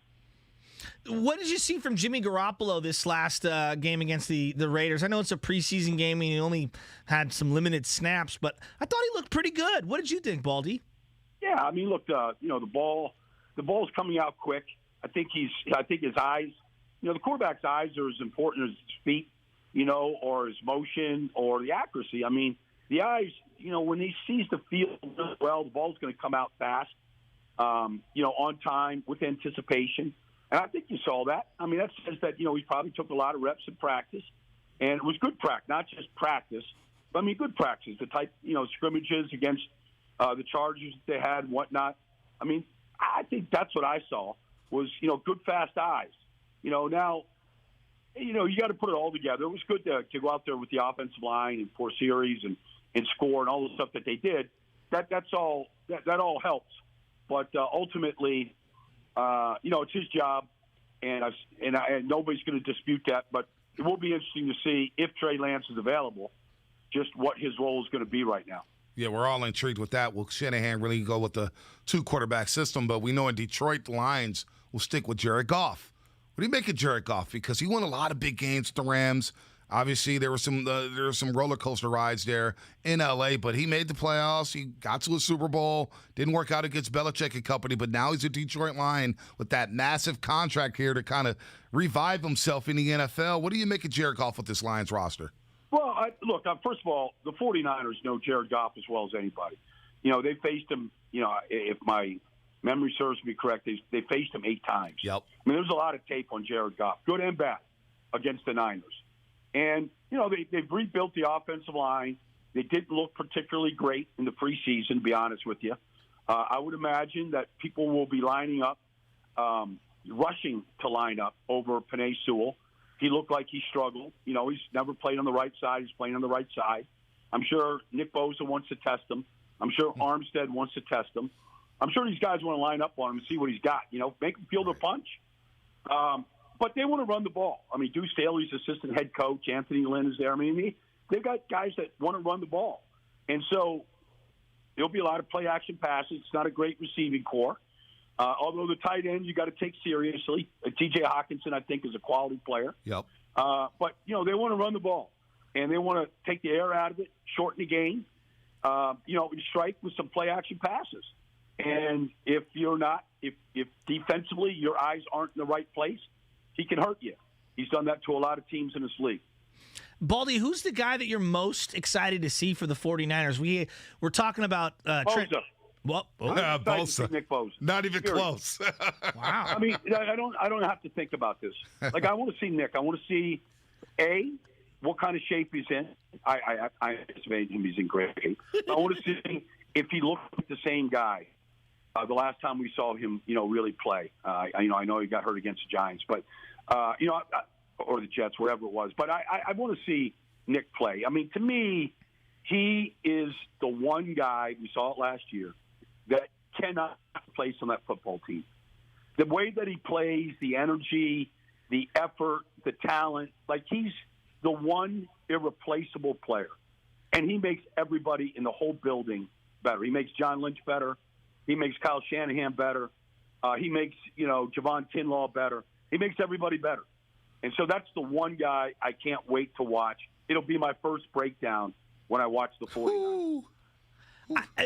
What's the guy got to get better at? Because he was no, I'm being real. He was awesome his rookie year. There's no doubt about it. But there's always little nuances that you're trying to add to your game. What's the area that Nick Bosa needs to get better at for you, B? Well, he plays with such power. Can you play with more finesse? I know he can, but, there's sometimes you just want to run guys over, and there's a place for that. And then there's some guys that, you just want to be able to just literally just do a two-hand swipe to and just eliminate them. I just think there's a balance between power and finesse at that position. He has the ability to do both. But I think, knowing when to do that, knowing when the game is in the balance. You can't win 100% of your one-on-one battles at that position. There's too many ways to slow Nick Bosa down. You can chip him, you can slide to him, you can max protect. You can do all these different things. So knowing when the game is in the balance and when to take the game over, that's what the great ones do. I played with Reggie White. That's what Reggie White knew. He didn't have to win every battle, but when the game was in the balance, he knew it was my time. This is when they need me. This is when I got to go make a play. And I just think that feel for the game is something that everybody, needs to have if they're a great player. And I think, Nick, that's still something I think he can get better at. Don't forget, after the Baldy interview, we'll be giving away some tickets to Disneyland, so stay tuned for that. Baldy, real quick, got a couple quick ones for you. What's it like going on the road week one? What's it like getting on that charter flight on a Friday, getting into that road city, and then you take that charter bus from the hotel to that road stadium? Tell us what it's like getting ready for a road game for the season opener. First of all, it's fun, okay? You got the fashion police on the plane. They're judging what everybody is wearing. You come on that plane, you just better be ready for abuse. If you bring some outfit on, you better be ready for some abuse. The rookies, they better have all the wings necessary to get you for a 4.5-hour flight to Detroit. They better be good. They better be plentiful. All right? There's going to be some card games going on. The pots can get big. That will happen. That's the fun part. Going to the hotel, it's business. When you get off that plane, you come off that plane, it's all business. You got on. Going to the stadium on Sunday, Ford Field. It feels you get 17 of those. You get 17, and if you're good in those 17 Sundays, you get a chance to play a few more. But you only get 17 cracks at it. There's nothing like it. There's nothing like getting your body worked up into a frenzy where the RPMs are off the charts, and you get to do that for a living 17 times in a year. Like, there's no better feeling than just gearing up for that day in that game. And the pregame preparation, everybody has their own routine, and so getting yourself into that mindset and into that routine on the morning of September 12th at Ford Field, you want to carry that routine over week in, week out. Be a pro. Can't wait. By January, Baldy, will the Niners be playing some meaningful football games in the month of January? I believe so. I'm high on the 49ers. I think they have a really good roster. I think the coach knows what he's doing. The coach got way too many questions, as he expected, about the quarterback situation. He knows that. But really, it's not about the quarterbacks anymore. It's about getting this team ready to go take care of business. They've got 2 games where they can jump out to a 2-0 start where they face the Lions and the Eagles. They're better than both those teams. But if you allow those teams to hang around and you lay the ball on the carpet, you get a punt block, all these things that can happen to anybody if you're not ready to play, those are things that Kyle Shanahan's in charge of right now. Make sure that team is ready to play these first 2 weeks and getting off to a fast start. Man, we can't wait for your breakdown on Nick Bosa. We can't wait to talk to you next Tuesday after week 1 of the NFL season. It kicks off Thursday with the Buccaneers and Cowboys. And, of course, it rolls along Sunday with the Lions and Niners at 10 a.m. at Ford Field. We can't wait. Baldy, as always, we thank you for the time. Now get ready to work, man. Days off are over, Baldy. It's over. Oh, I know. It's 24/7 football right now. No doubt about it. I'm all in. No doubt. Let's go, baby. Baldy, Brian Baldinger here on the Morning Roast on 95.7 The Game. We'll do it every single Tuesday here on the Morning Roast. But right now, let's give away some tickets, Shasky. That's right. Spell is cast. Halloween time is back at the Disneyland Resort, and 95.7 The Game wants to give you a chance to get in on the magic. Happy Hauntings are returning to both Disney California Adventure Park and Disneyland Park between now through October 31st. Don't miss the celebration, and we're giving away a 4-pack of 2-day, 1 park per day tickets to the Disneyland Resort right now. Be caller number 3 on our contest line. That's 844-999-GAME. That's 844-999-4263. Offering subject to capacity, restrictions and change without notice. Get all the details at 957thegame.com. Brian Baldinger just joined us. Dave Fleming at 8:05 to talk a little more Giants baseball here. Don't call our play. 888-957-9570. That's not the number to call. It's 844-999-GAME. 844-999-GAME. And you can win some Disneyland tickets if you're caller number 3. Baldy just talking about getting ready for week 1. Getting on the plane. Getting your suits critiqued. Playing the card games. And then when you get to the hotel, it's all business. That's what we're going to see right around 9 o'clock when the Niners get into Ford Field. They're throwing on the white jerseys with gold pants. They're getting out there to play the Detroit Lions, man. Week 1's here, Satsky. It's here. And he said Nick Bosa is the guy. He even let you finish the question. He just jumped in and said Nick Bosa. It was great. I loved every second of it. Kittle. Gotta love him. I'm wearing a T-shirt today. I'll show it when I take off my sweatshirt in a second. 1981, January 82, Pontiac Silverdome. It is the 49ers' first Super Bowl victory. It was against Cincinnati, but in the great state of Michigan, outside of Detroit. And my dad went out there with my grandpa.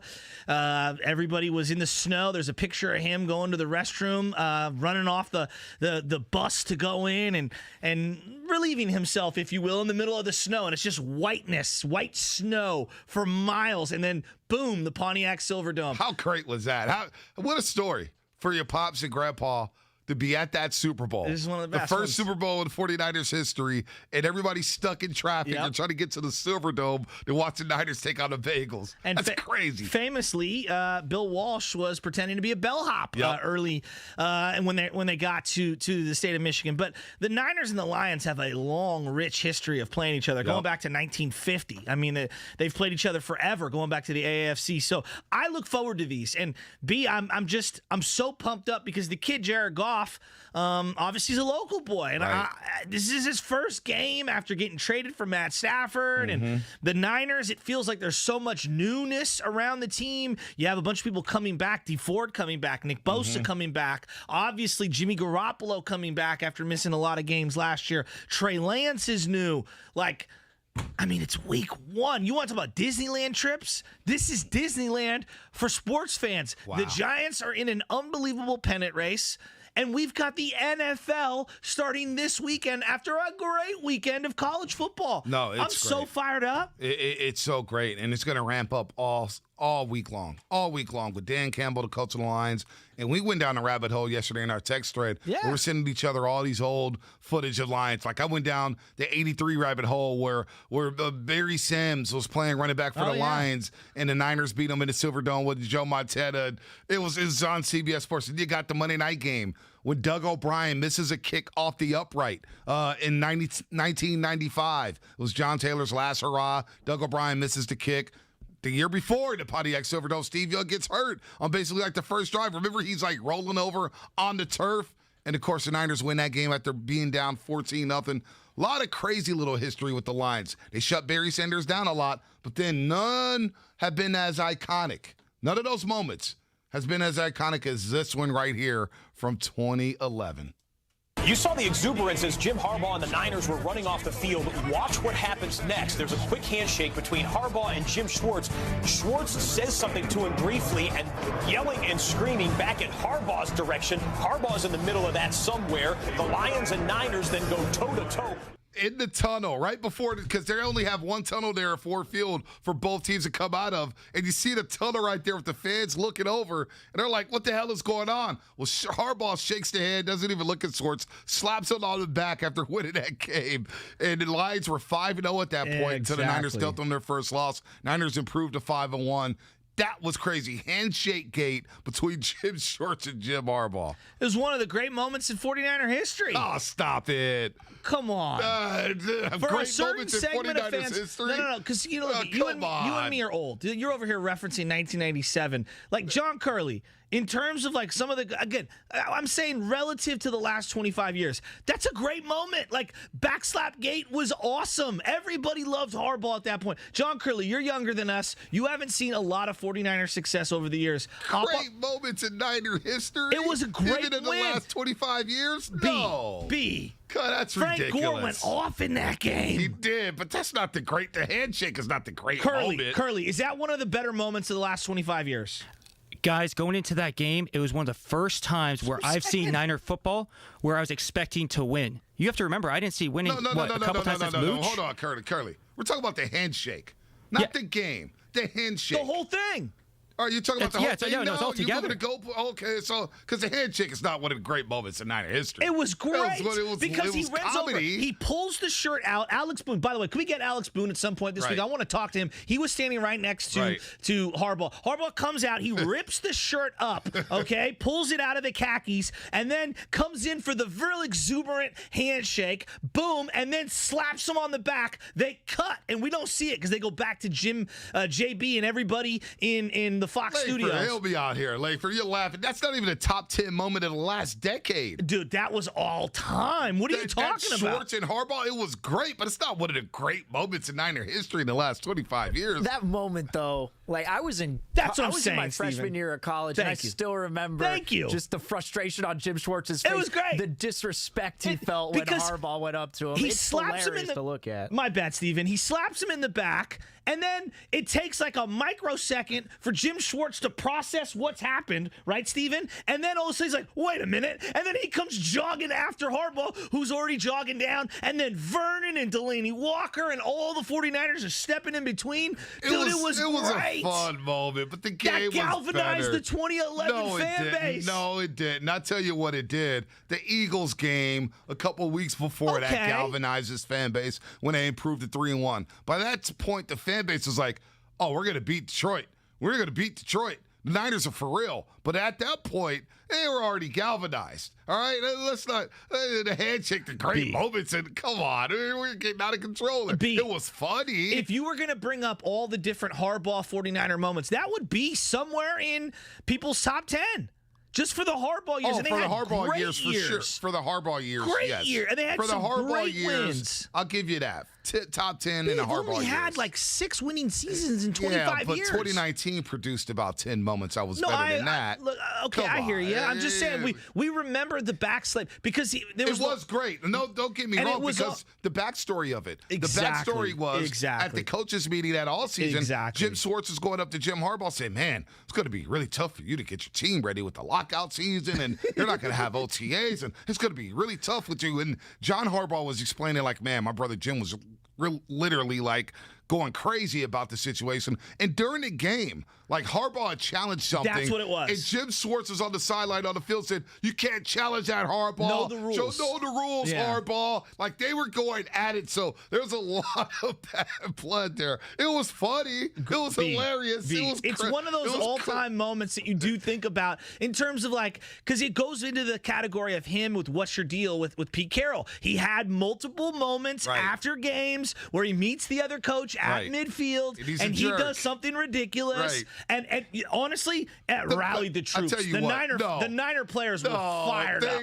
What rallied the troops was to come back against Philadelphia, 24-3. That was when Harbaugh told Alex Smith, "Clutch, you're clutch." And in Detroit, I remember that he was like, "Clutch." I can't believe you're hating on this Jim Schwartz backslap. It's not. Let's not. Oh, it was a fun moment. It was great. The best thing about the moment, the best thing about it, was Bob Lang. Oh yeah. Bob Lang, who's now, where's he? He's with the Eagles now. He's with the Eagles now. And he's running to Jim Schwartz. No. And I'm like, who is this dude with a receding hairline with a curl? He had like an S curler at the time, Bob Lang. And he's like, no. It was a fun moment.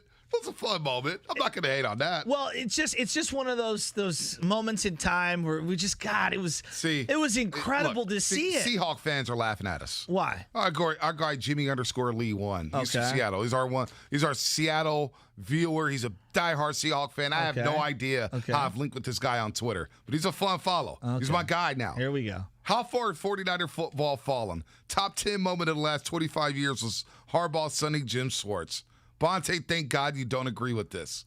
It is kind of sad when you think about it. It's not even like moment like football play. I'm just saying like ridiculous moment of things like when like T.O. does the the thriller, the Sharpie or whatnot. Like those are moments. It's not like a game play. It's not like beating Atlanta to go to the Super Bowl in the 2013 NFC Championship game. I'm just saying like it was a great regular season moment. It was fun. No doubt about it. It was fun. And that Detroit team was loaded too. They were loaded. People and the Niners beat them. That was when Ted Ginn didn't die for a deep pass. From Alex Smith, and I was like, Ted Ginn, really? After not falling on the ball later on in the season against the Rams. I was going to kill him for that one. Jr. Talking about a hated Niner. Man, he could do no wrong. And then he missed the NFC Championship, so a lot of people hate him for that, too. So anyway, we're going to get to Dave Fleming. We'll get back in. I loved it. It was great. Fun. I still hate Jim Schwartz to this day. Dude, well, just the fact that they were in the tunnel and all the players were right there and stuff, and Harbaugh couldn't get it was, I wish we could ask Harbaugh about it. The new Odyssey exclusive stations are curated for sports listeners like you. Find your new summer soundtrack. There are hundreds of new stations for summer barbecues, road trips, working out, or relaxing poolside. I can't get over Bob Lang now. Now he's stuck in my head saying, no.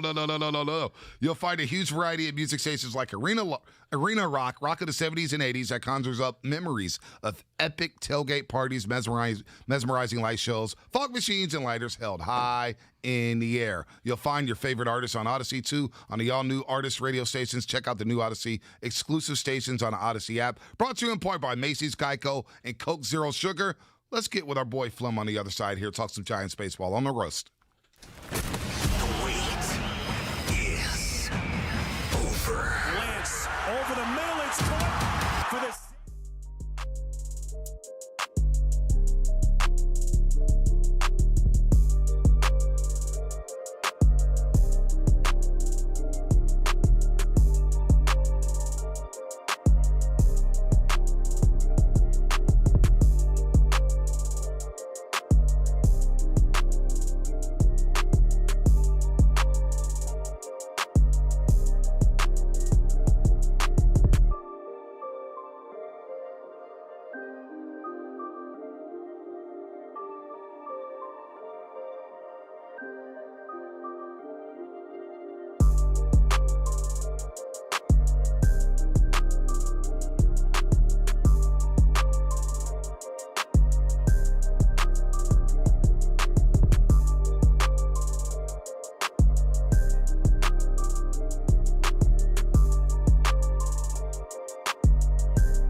I'm the final word, and you're listening to 95.7 The Game, KGMZ FM and HD1 San Francisco, an Odyssey station.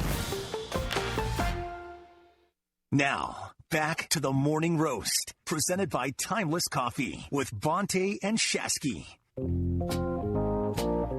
You've heard him call college football. It cannot be closer and not be in the end zone. 4th and goal. Nolan will try to sneak it, and he pushes in. Amazing. Wow. You've heard him call San Francisco Giants baseball. So now Posey ranges away, and Bellinger throws it so high. Posey will come in to score. Yastrzemski over to third. That's how the Giants go ahead. 2-1. But we all know the crowning achievement in his career. Dave, baseball needs to take a page out of the ESPN Plus golf package. I'm dead serious. Well, baseball is a little different. Golf, we do have a lot of players out there, a lot of shots to choose from. He's our 95.7 The Game Giants insider. To me, Buster is one of the top 10 catchers in the history of the game right now as of today, and that should be easily good enough to put him in the Hall of Fame. Ladies and gentlemen, Dave Fleming. Flem is back here on a Tuesday, and he's brought to you by the County of Santa Clara and Gordon Plastering. And a long intro like that, I think is appropriate after a weekend that we just saw with the Giants. They win 2-3 against the Dodgers. They win the season series against the Dodgers despite losing the first 4 against them. And boy, what did that Mike Tauchman catch? That Mike Tauchman catch, Flem, changed everything between the two clubs. And the Giants carried over yesterday at Coors Field with 4 homers, 2 from Estrada, 1 from Posey and Ruff. And boy, the Giants are still in first place, a game up in the NL West in what will be an iconic race down the stretch here. Before we got to start with this Dodgers series. It was playoff vibes out there. I was out there Friday night. That felt like playoff Oracle Park. It really did. Yeah, well, good morning to you both. It felt like the playoffs. It played like the playoffs. I mean, that to me, that was the weekend takeaway for me was it wasn't just that it was great to see the place packed and rocking and fans barking at each other and all that stuff, which it was great. But the other part of it to me was that the game was managed and played like a playoff game. And, you know, the idea of these bullpen games, maybe that was a little extreme, but that's what you're going to see in the playoffs from the Giants and from a lot of teams. I mean, that's the way teams do it now. And so the maneuvering, the managing, and the atmosphere, to me, it was the managers were treating those games like they were playoff games, and they should have, because last meetings of the year between the two, the huge value in this current playoff system of not playing that wild card game. Now, we've seen the Giants do it. You can come out of that wild card game and still make it happen. But the Giants are an exception. I mean, usually it has not happened that way. So the value of winning that division is huge, and they played exactly like it. You know, you talked about the atmosphere, and it just felt like to me there's a diehard Giants fan base. We know that, and it just takes a little longer sometimes for them to embrace a particular team in the Bay Area, whether it be the Giants, the Warriors, the Niners, whomever it is. But it felt like this weekend was the line of demarcation, like, okay, this is for real. Giants, Dodgers, September, pennant race. We're wrapping our arms around this team. Did you get that same feeling? Yeah, although I do want to say, because I think you're right about that. Like, sports fans in the Bay Area are way more passionate than they get credit for, way more into it, intense, knowledgeable. I mean, the Bay Area, to me, is one of the great sports markets in America. To me, there's no question about that. But I do think there's some extenuating circumstances this year. And I'm not so sure. I mean, I think you're right in that inside the ballpark, maybe everybody's been a little slow to just totally jump on board with this team. But I don't believe that outside the park that has been the case. Our television ratings are up like 75% this year. So people have been watching this team, and for good reason.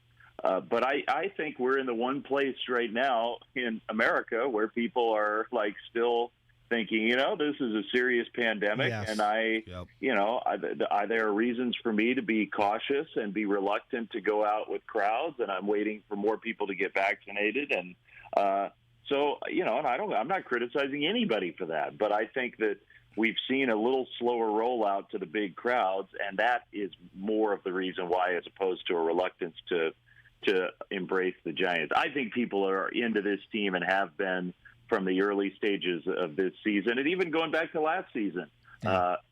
All that said, I'm glad that everybody was willing to come out and make it feel like it did over the weekend. And I think we're still keeping people safe, and in the Bay Area, we've all done a really great job of that.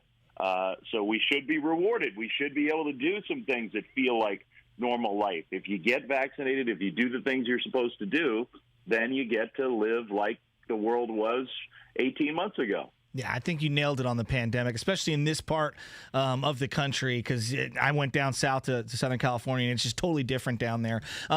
Buster Posey and Brandon Crawford, when I think of some of the great duos over the last 50 years in baseball history, I mean, of course, everyone's going to go straight to Mays McCovey if you're a Giants fan. Like, those guys are iconic players. But I think of all those Yankee guys that played together for all those championships. But Buster only put out a tweet this week saying, hey, Crawford and Posey have the most active games played together than any other combination in the bigs right now, and the most since McCovey and Mays going back all the way in Giants history.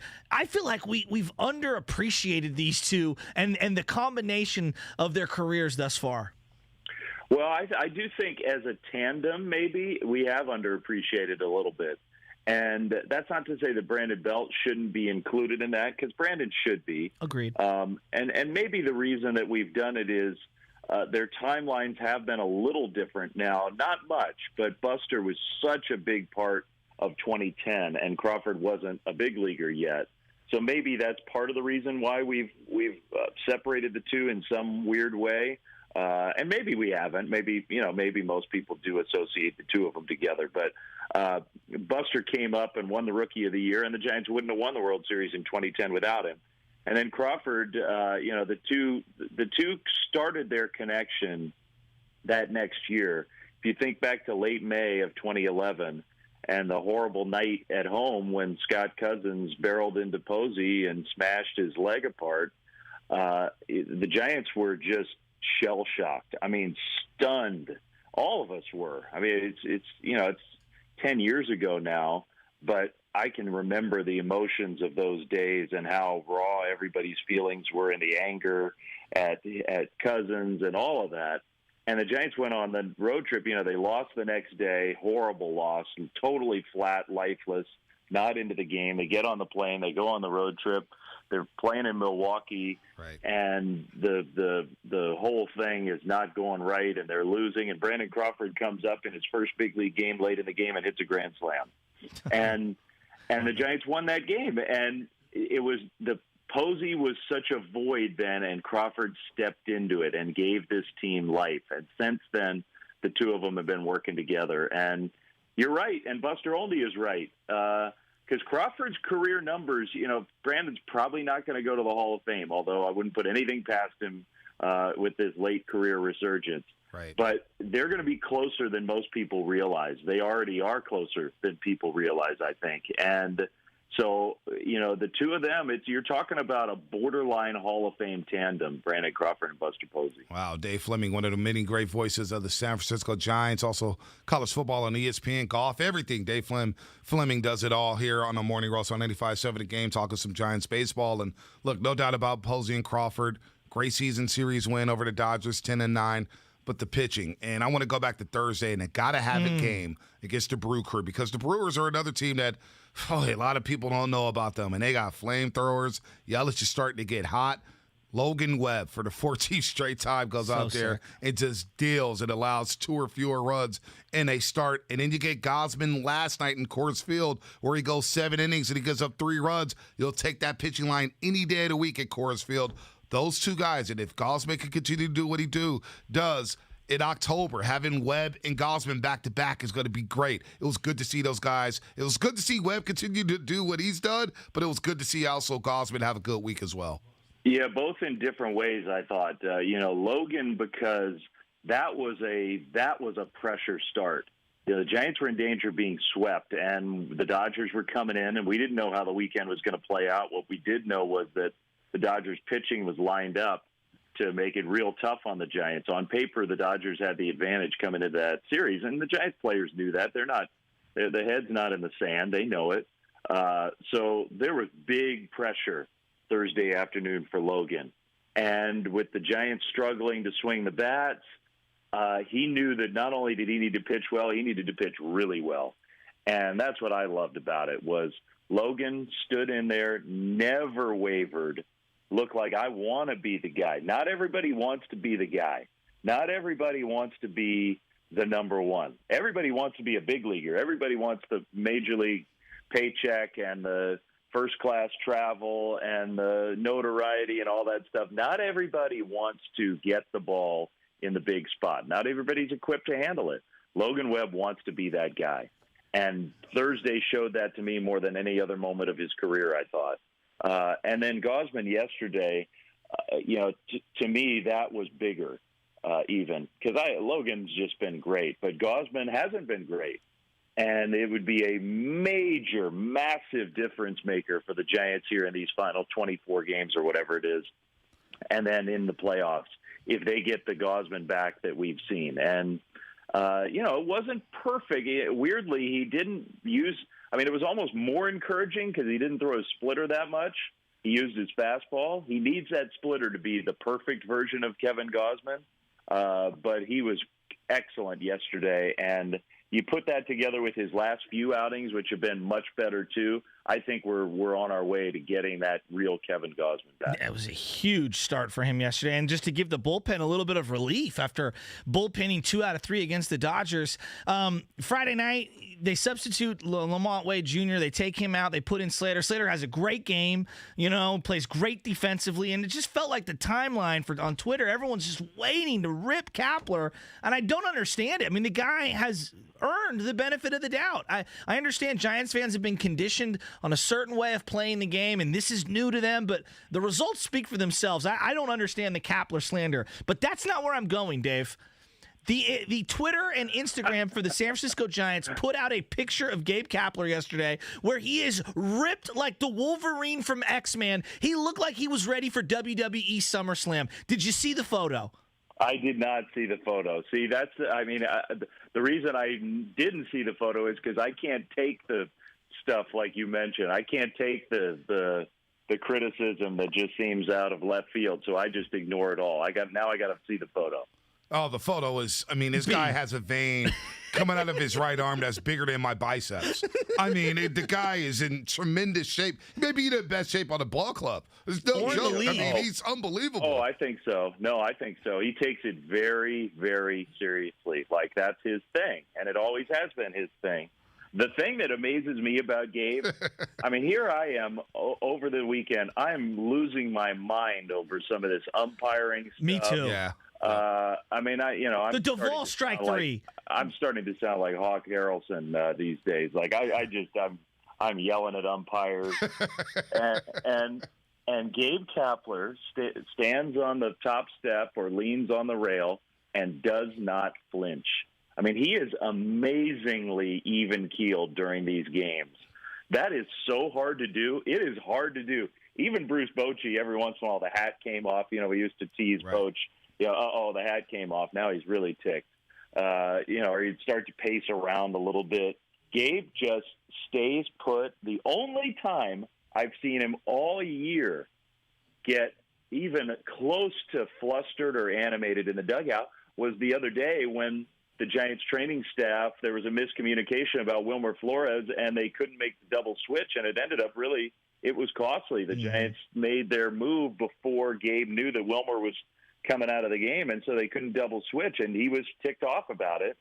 And other than that, he has not moved a muscle practically. So all those muscles that he develops with these workouts, he doesn't use them during the game. I find that amazing. You said during the broadcast that he had remarked that he's trying to pay attention to the game more. He was so, I think, in Philadelphia, so obsessed with the numbers and trying to be 2 and 3 moves ahead that sometimes he wasn't paying attention on what was going out onto the field. Can you elaborate to that? Yeah, I mean, I think you see it with him. You don't see him. Part of it, I think, is he delegates better now. He doesn't feel the need to make every decision. And he's making the decisions, but he lets the pitching coaches do their thing. He lets the hitting guys talk to the hitters. He's managing the game. And that, he's not spending a lot of time going over to players and talking to he'll say something to a player during a game, but he is focused on what's going on out on the field. And I felt a little bad about it because when we were playing the Mets, I made a comment about Luis Rojas, who's a fine young man and a good baseball man, and I think he's going to have a long career in the game. But every time we showed him on our telecast, almost every time, he was looking down. The camera would pan over to the Mets dugout, and Luis Rojas is looking down at his 3-ring binder or notebook. And, I just made the comment the game is out there. What are you looking at the whole time? And Gabe, you never see that. He is focused on the field. And so maybe that's where that comment came from me, it was like a contrast to me. And I love that because I think there are things you can pick up about, it's not all about the probability numbers when you're making a move. It's also about what's your athlete feeling, looking like out there on the mound or in the field. And I think Gabe uses that stuff more than he used to. Yeah, I definitely thought one of those Brewers game he could have got run and took one for the team and got ejected out for some bad calls. You're right, Flem. He's got composure, and I've been thoroughly impressed with that. Real quick, Shasky and I were talking in the first hour, when it comes to Giants-Dodgers, is this the best season series between the two clubs? I think back to 1997, and look, before my time, maybe they had some great runs in the 80s and the 70s. I don't recall those. To me, this was the best season series between the two clubs outside of 1997. I've never seen them put together a string of games like they did this season. Yeah, I think so. I think if you went back and really analyzed it, you would be hard-pressed to find a tight – part of it also is the season series ended up 80-78 as a cumulative score. So, wow. Wasn't it 68-68 going into the series or something like that? Or yeah, if Pujols hadn't hit that home run in the 9th inning of the Sunday game, it would have been 78-78. Wow. The cumulative score for the season. Wow. That's incredible. So it is incredible. And I will say this, you guys, because I heard you guys talking about it, that series where the Dodgers swept the Giants, how this thing started off not great for the Giants. They lost the first 4 head-to-head against L.A., and they got swept in that first head-to-head series. And it did look like, oh my gosh, last year the Giants hung in there as an underdog team and really battled the Dodgers tough. And they've got they're the one team that can stand up to them. And then the Dodgers came in here and swept them. I was a little concerned. It looked like an overmatch in a way. And, I'm not accusing anybody of anything because they're not the only ones. This is not a controversial statement. But the rule changed about the sticky substances, and that changed the Dodgers team. They're still really good, really, really good. But Walker Buehler no longer can throw one fastball after another by the Giants. Julio Urias can no longer blow the Giants away with pure stuff. It changed those guys. It did. And that, to me, changed this season. And the Dodgers have been impacted by that more than anybody. If you check out all the numbers, they have been. And the Padres have been impacted by it too. Darvish's performance has fallen off a cliff, basically to the day that rule change was made. And several of their other pitchers have struggled since then. And I'm not blaming anybody, and the MLB wasn't enforcing it. This is not an accusatory thing, but I'm just saying it did change their season, and it didn't change the Giants. The Giants were not reliant on that stuff, and they have held the line with their performance. Wow, that's a hell of a call. I remember you brought that up earlier this summer, Flem, about that stuff, right when it happened. That's a hell of a call. And don't forget Mike Tauchman's catch when the Dodgers could have won 5 straight against the Giants to start the season. What do you know? Mike Tauchman doesn't make that catch, and who knows how the season series goes. But that's a great, excellent point. Flem will do it again next Monday. Man, this season has been so fun. And then now the Giants' bats can get right. 2 more in Colorado, and then 3 at Wrigley Field, where the Cubs are basically throwing batting practice, and Chris Bryant gets to return to Wrigley Field to face his former team. A lot of fun stuff before we see the Padres for 7 and the Braves for 3. We'll do it again next Monday, Flem. Yeah, and then it's it's scoreboard watching time. It's all that stuff, and I love it. It's just going to be a heck of a finish to the year, and the Giants have passed every test, and I expect they're going to pass this one. So fun and so unexpected. Giants are rolling still in first place over the Dodgers. Flem, we'll talk to you next week. We'll get into college football too, because you got your hands in college football, and boy, Bryce Young looks like the best quarterback as a freshman. And volleyball. I need some volleyball tips from him. I'm coaching this year. I need some volleyball tips, Dave. I know your girls are studs, so I need some help, bud. I better talk to them because you're looking at the wrong guy if you want volleyball tips. I'll keep in touch with them. All right, Flem, take care of it. All right, bye.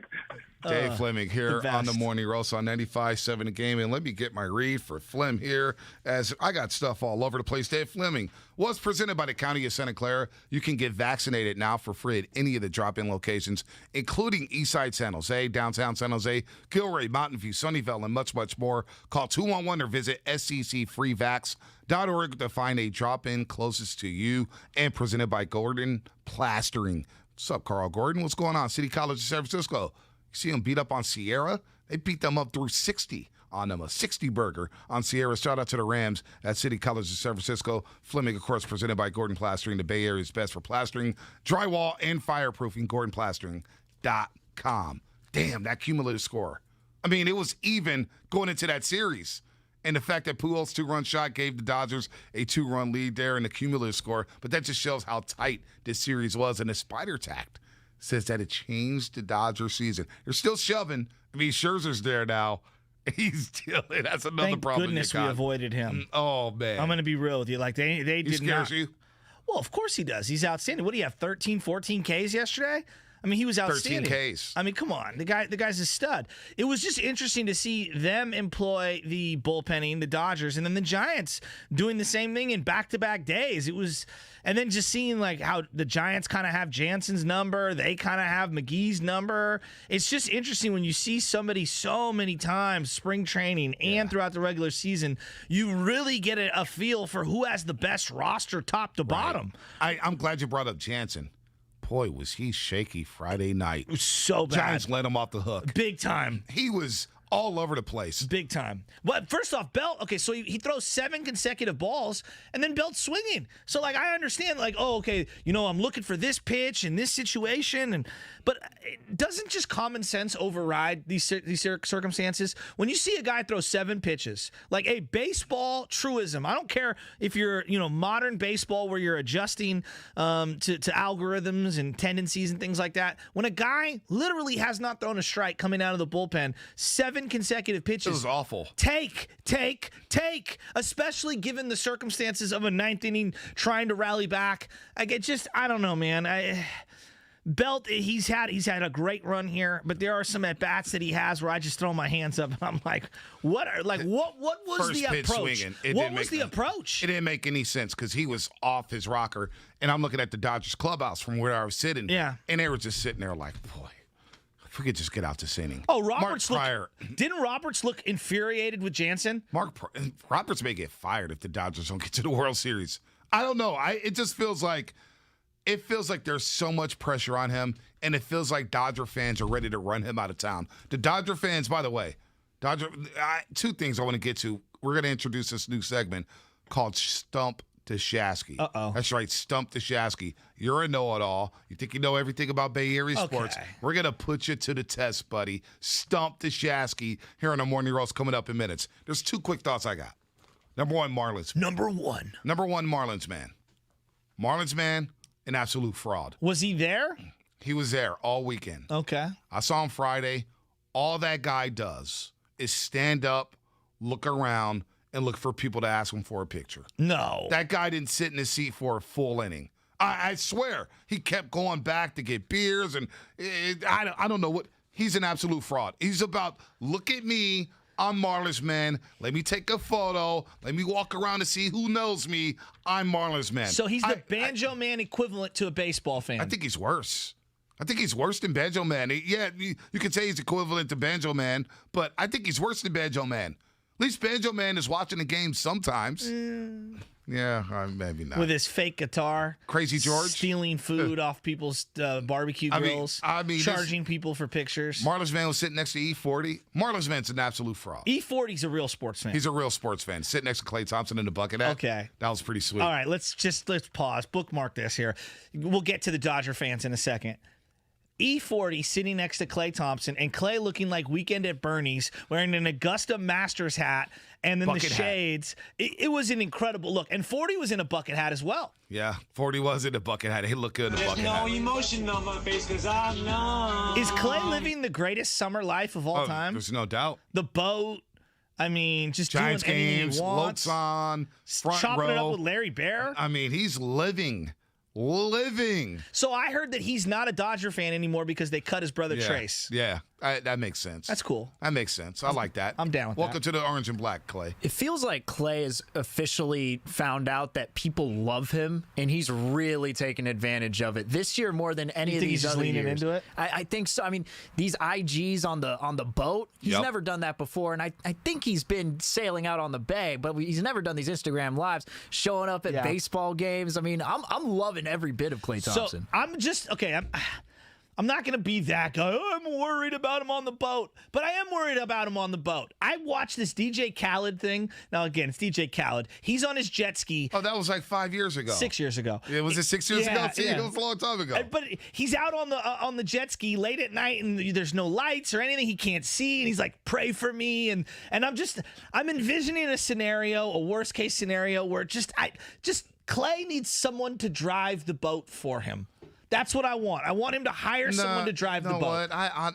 He's responsible. I'm not saying he's not responsible. I just want to remove him from any situations. That's all. It's very important. You worry too much. I know. I do worry. You worry a lot. Now, let me get the Dodger fan. By the way, the bucket hats they wore looked a lot better than the bucket hats we wore down in Santa Clara.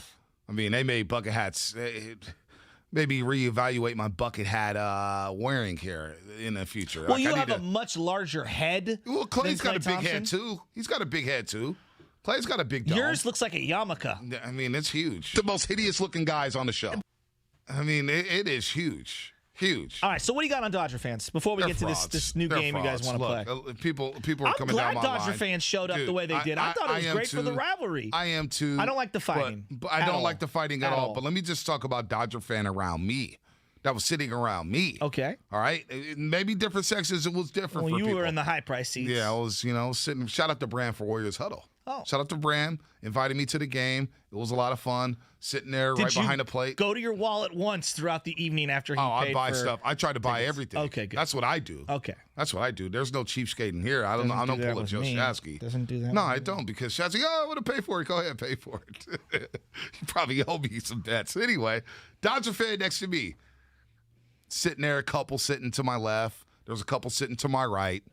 And they were quiet for the first 8 innings. They didn't want to talk. They didn't want to fraternize. They didn't want to smile. All of a sudden, the Dodgers score a run in the top of the 9th inning. All of a sudden, they're standing up, smiling. Here we go, Dodgers. Whoa, Dodgers. Whoa, Dodgers. And I'm sitting there like, oh, now you want to talk. So, the old Bonte Hill came out. Oh. Let's start saying, give a little jobs, get a little jabs in here and there. Were you wearing Giants gear? I had the Giants hat with the candlestick patch on the side and the hoodie. Oh. The Giants hoodie. It was cold out there. So you were not in media mode? No, I was not in media mode. I was sitting in the fifth row. Side Job Rob was out there. Just asking? Yeah, I was sitting out there. I thought maybe you would be wearing the press pass, turning it around like Marlins man saying, does anyone want to take pictures with Warrior pre and post? Come on, man. I tried to duck. I had that brim low, flat bill low with the hoodie on. I try not to be seen out here. I just want to go through a game. Just want to live my life. So I sit in the front row. No, that's Joe Shasky. Oh, hey, it's Joe Shasky in one of the rows. Hey, bud, how you doing? No. I don't roll like that. But anyway, I'm down there, Dodger fan. They're just chirping, right? extra innings, they're chirping. Yeah. So I start chirping. Were they in flip-flops? I didn't even look at their feet. Okay. They're in New Balances. Oh. New Balances and Pumas. Little so Kawhi Leonard one action. of the couples, the girl had a little Louis V bag, and she was all sitting there, all bougie and stuff. And so she started clapping because her husband starts talking trash to me. Oh. I said, and I'm like, yo, it was the bottom of the 10th. I said, you know the game's over right here, right? I'm about to take the sale. And so she's sitting there looking at him. And when they got out the inning, whoo, she starts elevating their game like, woo, Dodgers, let's go, ha ha. And she did a little ha ha to her husband. She hit you with the and Mr. high five. I Burns. said, oh, okay, they feeling themselves. Well, we get to the bottom of the 11th, Shasky. Okay. Giants load the bases. The couple to my left are gone.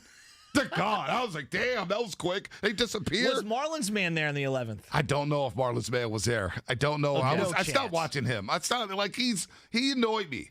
And I've talked to Marlon's man before at Oracle Arena. Marlon's man, he annoyed me. Okay. So then I'm sorry. So yeah, no. I'm so derailing then, you. no, you're not derailing me. Marlon's man's just a fraud. But the couple to my right, they start escaping, right? And the wife gets out of there, and the dude with the little LA pullover looked like he was a scout or something. I'm like, yo, you're not leaving now, right? And he goes, well, no, we're coming right back. And he stops, and he goes, and then old grandma behind me and auntie behind me, they're old school Giants fans, loved them. With all the pins. pins. You're leaving. Oh, boo. And I'm like, come on, dog. You leaving? After all that trash talk, you're leaving? And he starts walking up the stairs slowly. So Dodger fan who was sitting around me, 4 of you, you're frauds. You're frauds. Absolute frauds. You left when things got tough where you couldn't handle the heat in the kitchen, Dodger fan. So you ran out a poor Dodger fan who showed up to watch a game on the road. They're sitting in the fifth row. They weren't poor. I mean, well, emotionally. They were poor. So just a husband and wife trying to enjoy a game, and Bonte Hill runs them out, and it's clapping as they're leaving. No, they just started talking. Did you give when them they tied the game? No, I just started waving at them. People started waving, but it was just like, dude, like you were talking. Bye-bye. You're gone just like that. Dodger fan. Bye-bye. Side yacht Rob out there at the game. He was fired up. He didn't ask about you though, Shasky. So I don't blame him. I mean, if I was with a celebrity as big as you, and I had Marlon's man to my left, I wouldn't have asked about me either. Probably wouldn't either. Tell Shasky, Butcher Boy. Let's play this game that you guys want to play. What's this game? All right, I just had to go off on Dodger fan. No, I that's love all. that. It was a we'll great maybe story. see him in October. They're terrible. Aaron Rivera, you suck too. He was butthurt. Oh, they cheated the game. All right, Stump the Shasky here on the Morning Roast. We're making the debut of Stump the Shasky, baby. Let's go. He claims he knows everything in the sports world.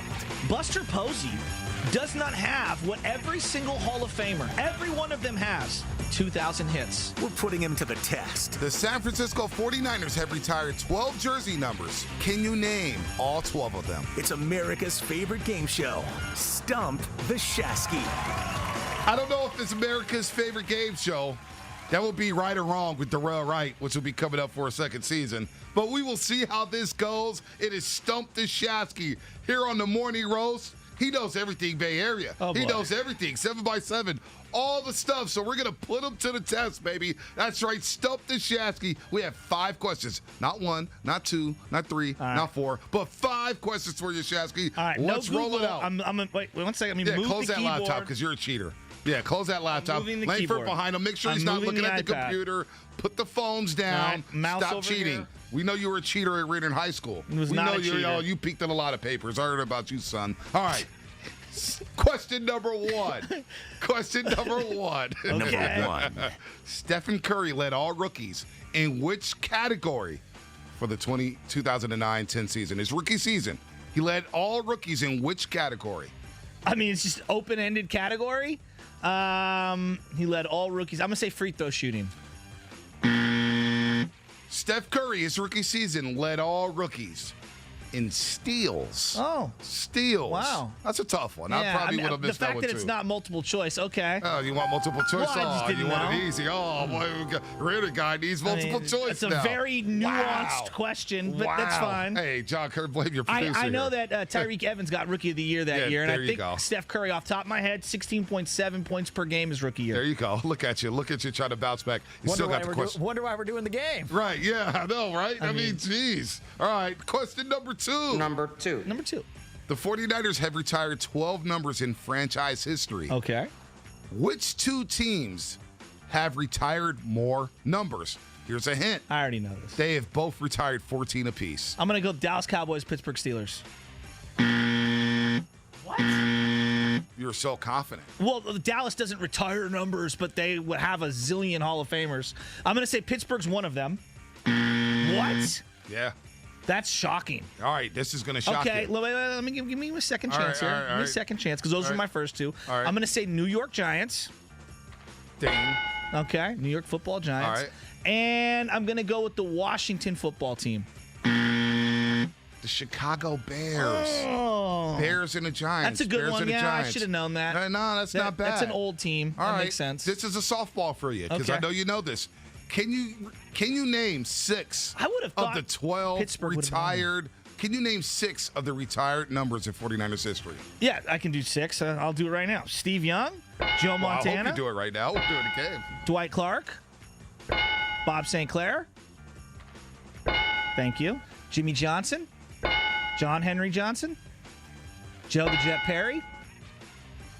Thank you. I'm going to keep going. Then we're going to go Jerry Rice.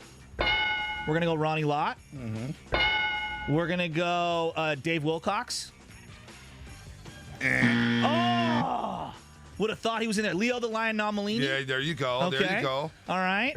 And then there's got to be another one that is in the 70s. Oh, this is going to kill me. Fred Dean. Nope.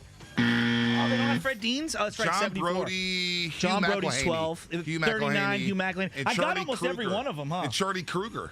Charlie Kruger. That makes sense. All right, that so makes you total get that sense. question right. Not bad. Not bad. Not I was bad. ripping those Not off. bad. Not bad. Well, there's nobody who pats himself on the back like Joe Shasky the Butcher.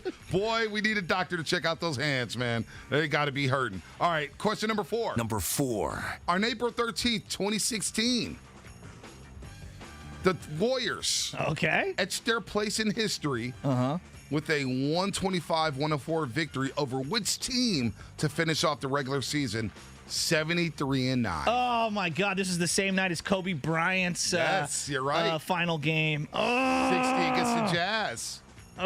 He played the Jazz. Yeah, you Kobe said Kobe played the Jazz. Yeah. God, who did the Warriors play that night? John Dickinson, line 1. I'll tell you, and I got the answer. Phoenix Suns? The Memphis Grizzlies. I knew it was an also-ran. And Zach Randolph told me after the game when I went in that locker room, because I'd never seen a team play basketball like this. This is next level. Yeah. And then he asked, he told... confetti came down from the ground. I remember that. Then I forgot, when he told one Grizzly, I forgot who it was. Yo, let's go. You coming out with us tonight? He's like, nah, man. He's like, Draymond and them got a party lined up for us, man. Let's come out. Let's go out and party. So Zach Randolph was all good after the game. Memphis Grizzlies. All right, last one here. Yes. It's a tough one. Last question. Wow. Which Giant had the most at-bats in the 2002 World Series against the Angels?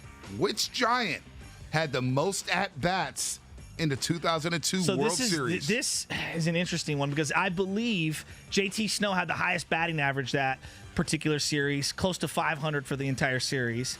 I want to pick JT, but it's not going to be JT. I'm going to go... not Santiago.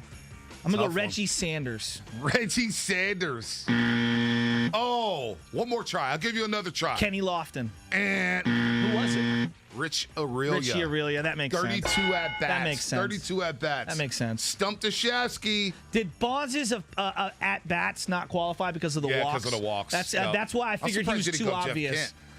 Who's second, Curly? Well, I know Kent got walked a couple times in that series. That's why I didn't think he'd be the one either. I was trying to think of someone who would get pitched to, you know? So JT batted, what, 437 or 537 for that series? Stump the Curly here. Stump the Curly, man. Well, I was 1 for 5. Those were hard. Those are hard. Those were like ridiculously nuanced. Those John Curley came with the questions. Producer John Curley. Jesus. He's not messing around out here. He's not messing around. I'm surprised you didn't get the Memphis Grizzlies, though, 73-9. You know what? I switched the channel immediately after the game was over with the confetti coming down to watch Kobe. And I was going back and forth. Twitter broke that night. That was the last night Twitter broke, and we got the blue well. I remember being at Oracle, and we couldn't tweet because so much was going on with the Warriors and Kobe Bryant. That's what I remember about the night. I don't remember that random. Part of it, yeah. Hashtag random. Hashtag random. All right, coming up here, 888-957-9570. Lines are wide open. Wide open right now. I want to hear the callers coming off of Labor Day weekend. I've got some college football thoughts, and I've also got some more 49er thoughts on the other side. What about Giants thoughts? Thoughts. I've got more Giants thoughts than there were Dodger fans at AT&T Park. Wow. That's coming up on the roast here on 95.7 The Game. The spell is cast. Halloween time is back at Disneyland Resort, and 95.7 The Game wants to give you a chance to get in on the magic. Happy hauntings are returning to both.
not save the world, but DirecTV Stream does bring your live and on-demand favorites together. Your favorites together.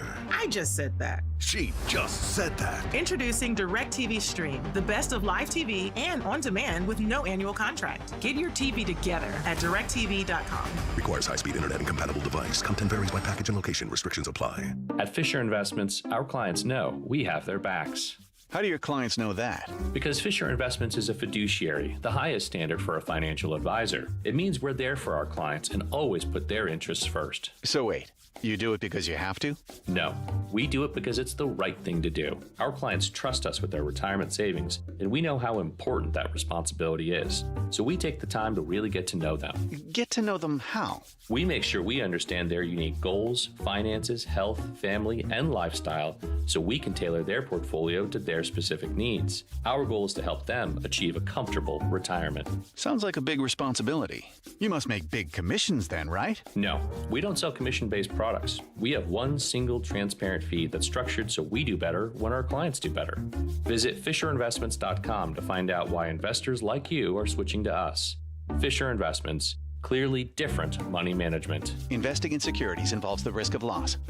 Church's has a deal made for you or all y'all. Choose your favorite tenders or classic style chicken and spicy or original with sides and biscuits for everyone. So swing by for Church's Feed 6 starting at $20 deals. Church's, bringing that down home flavor. Offer valid at participating locations. The National First Responder Stair Climb is back. Climb, walk, run, swim, or cycle to raise funds for first responders suffering from post-traumatic stress injury. To register for the climb or to donate, go to nfrf.org/stairclimb.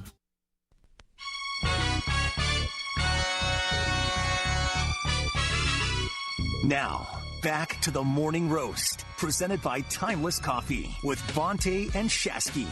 All right, B, I've got some beef, okay? And yeah, shout out Harris Ranch. They sent me a bunch of beef. We got to do an Elevate Your Tailgate. Beef? Yeah. They sent me beef? No, well, yes, they sent you beef, but it's at my house in my freezer. And I got some. I didn't get to huge tri-tips. I got some huge tomahawk steaks. I didn't get to choose. Well, what do you want to cook? I don't know. We got to do Elevate Your Tailgate. Season 2 coming up this year. Oh, we got Harris Ranch beef sending me all kinds of goodies. I can't wait to mess around with some of the stuff that they got going. What do you want to do? You want to do tri-tip? You want to do You know what? a tomahawk? I got to beef with you. I got to bring it on this tailgate. You want to get me out the way early. I get it. You want to get me to go on next week. And I had to sit back, and I didn't reply to you because I remember the award show that you had with Elevate Your Tailgate. Oh, here we go. And I was disrespected. How? My filet mignon was the best out there. It was right out the bone. Like, I saw Covey almost burn down a house. Yeah. I'm not trying to say, I don't want to joke about fires, what's going on in Tahoe and the North Bay. I hope you guys are okay, man. It's not cool. I know a lot of people lost their homes with fires, but I saw Covey had to run for Pops. Hey, Pops, what did I do with the grill? Did I put it here? The flame's too high. Well, turn it down, son. And the flame, I saw you and Kolsky burn a steak up. I didn't think it was possible to burn a steak. And I got shafted. I got absolutely shafted in the awards for, like, the fashion. My apron was A1, the Joe Staley apron. It was good. The one-headed catch with whiskey in my right hand, Gold Bar whiskey that is, and catching a pass with my left was the most impressive thing in every single video. It was. And I got shafted for the award, so I do got a beef. I got a beef with you, Shasky, and I got to think about whether or not I want to do Elevate Your Tailgate this year. I was really butthurt. I mean, seriously, dude? I mean, come on. You get over it. Look, Pops wants you to come over to the house. We'll go onto the backyard. I think my dad wants to be the one cooking the food this time. And I think he wants to play catch with you in the backyard. Wow. I don't even know if I'm ready for that. You know why? Because Pops last week snitched on Coles and I, said we was ripping you. Hey, Joe, this is your dad. I mean, so I got not only beef with you, Shasky, I got beef with Papa Shasky as well. By the way, also, speaking as we're, kind of wiping the slate clean and airing out all the beef, Steph Curry was 8th in the league in 2009-2010 in terms of free throw percentage, was the number 1 rookie in terms of free throw percentage by qualified free throwers. So I did win that particular category. So you want a gold star for that one? Well, I batted 400. Oh, gosh. Oh, gosh. I mean, that means I'm in the Hall of Fame. This guy. I mean Curly. The questions were so ridiculously difficult. At least give me that. I mean, come on. I mean, I don't complain about Pandora's box. I don't complain about Disney movies. Sweet Home whether Alabama. or not the questions are too hard. I mean, all right. Come on. Let's get into some 49er thoughts here. Because we're going to barbecue at some point, and you just got to let me know if you want to do tri-tip or if you want to do the cowboy steak. So think about that. Steak. You want to do the cowboy steak? Maybe. We're playing the Lions this week, so what do you think? Yeah, I think. And then the Eagles next week. Oh, I don't know. What does Pops want to cook? Can Pops cook? Can he grill? Man, my dad's a great griller. Yeah, all right. He's much more patient on the grill than he is in any other facet of his life. So yeah. How was he during the Giants weekend? Oh my God, on pins and needles, texting me nonstop. You know, and what's hard is when someone texts you and you're watching on the iPad, and there's a little the delay. messages keep coming up on the iPad. Yep. You're like, what are we doing? I can't stand it. I can't stand it. And the reason you didn't win and elevate your tailgate, if I'm being totally honest, it's nepotism. I didn't want to be accused of nepotism. Gotcha. Sometimes you get favorable results because you're the son of the CEO. Yeah. Well, we're so close. We're like brothers. Yeah. It's like if I give you the win, I'll never hear the end of it from Damon Bruce. Oh, God. Shit. Speaking of which, 650, you can't win them all, Bonte. You should have done a brisket. Well, Damon wanted to do the brisket. He did like 4 episodes. I mean, Damon legit did like 4 episodes, like his own specials. You weren't even in the videos. It was just Damon and his brisket. I mean, God. It was good brisket, though. It was great brisket, but damn, DB, it's your show. He took it over. He had his own chef come over. Who was our chef at Chez Fico? I forget his name. Man, why am I forgetting his name? His name is slipping me. But he's got the dope-ass restaurant on the Viz. Yes. Chez Fico. Yes, you're totally Fox right. Cave, where you at? Help me out here. I know, seriously. All right, so we'll do some Elevate Your Tailgate later on, and we're going to send out videos every single week. It's going to be awesome. I'm really excited to partner up with Harris Ranch, and I'm also excited to partner up with Charles Woodson, who's got his wine company that's going to be doing some stuff with us this year. Wait, you're going to do it with Charles Woodson? Yeah, I got cases of red wine. So now will you come over to the house? You know what? Can I come go see Woodson? Yeah. He's going to be doing it this year. It's going to be awesome. Where's it going to be at? I don't know where at that his one's winery. Be. I don't know. I gotta tag along for that. I gotta show him a picture. I got a picture for Charles Woodson that might be the day where we have some COVID protocols and you might not be allowed to show up. Hey, I got a dope ass picture of Charles Woodson with Darrelle Revis shaking hands and he may want that photo. I gotta go see C. Wood. Then we can talk about him quote tweeting me about him not being the top 5 Raider of all time. Okay. I may have to hitchhike on that one, Langford. Yeah. Hey, Langford, I may have to get in on that one, dude. All right. Yeah, as soon as you bring up your own tweet, Woodson's going to be like, nah, I'm out. I'm bailing. I'm not going to bring it up. It's the way I do it. I'm like, hey, C. Wood, man. Your season at Michigan in 1997, I couldn't even get the games because you guys were in the Midwest. We got the regional coverage, but every time they went to a live look in at Michigan, you were making a big play, whether it's Wisconsin on the end around, whether it's against Penn State, whether it's you punking David Boston at the big house, returning a punt and getting to pick at the red zone. C. Wood, that single season is a top 5. So, you know, I know how to butter them up. Then we'll get to the tweet, and then we'll get to everything else, Shasky. All right, well, let's get into the 49ers. Right. I am convinced this year is the final year of a pretty well-balanced elite defense. And the reason why I say that is it feels like to me this could be the final year for D. Ford, Jaquiski Tartt, maybe Jimmy Ward, Jason Verrett, and even, yes, Eric Armstead.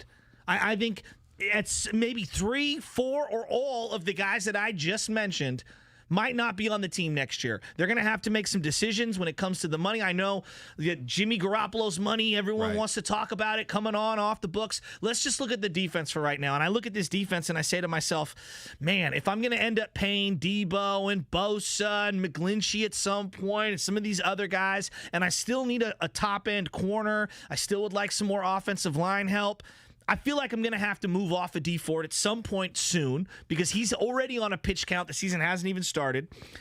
Jaquiski Tartt, what is he, the 3rd safety right now? Are we convinced? He might be starting. Okay. He's starting Hufanga? I don't know. I don't even know if Tony Jefferson's going to be available this year. Yeah, what's going on with Tony Jefferson? I haven't heard from him. I don't know. But, like, Tartt has basically come back on a 1-year deal. Jimmy Ward, I believe, signed a 3-year deal a year and a half ago. So this could be either the last year or the second to last year for him. I'm looking at Jason Verrett. He signed another 1-year deal. That feels like a guy who wants to get paid at some point. And then Eric Armstead, who they basically chose, him and Ward, over DeForest Buckner. It feels like if this isn't his last year, it's his second to last year, unless he's willing to sign a way cheaper deal moving forward. So I'm looking at the depth that this defense has right now. Those are the bulk of the solid starters right there. They could all be gone. This is the year to play. If you're going to run the ball down team's throat and play great defense, it feels like this is that year, Bonte, for me. Yeah, they're going to run the ball down people's throats, and this defense is stacked. And I think having Verrett on a one-year deal, K'Wan Williams on a one-year deal. I didn't even bring him up. Good call. K'Wan Williams Good is call. my favorite corner on this football team. One of the best slot corners in all of football. I don't think he gets enough credit for the way he blitzes, the way he covers out there on the slot. In the slot, this defense, there may be some turnover. That's life in the NFL today. But I like the foundation though. Fred Warner at the second level, Nick Bosa up front with Javon Kinlaw, and at the third level, look, Jimmy Ward. We've roasted him. He's been a damn good safety over the last 2 years. He's been really a damn good free safety. And Hufanga can help fill the void of a Jaquiski Tart in the future.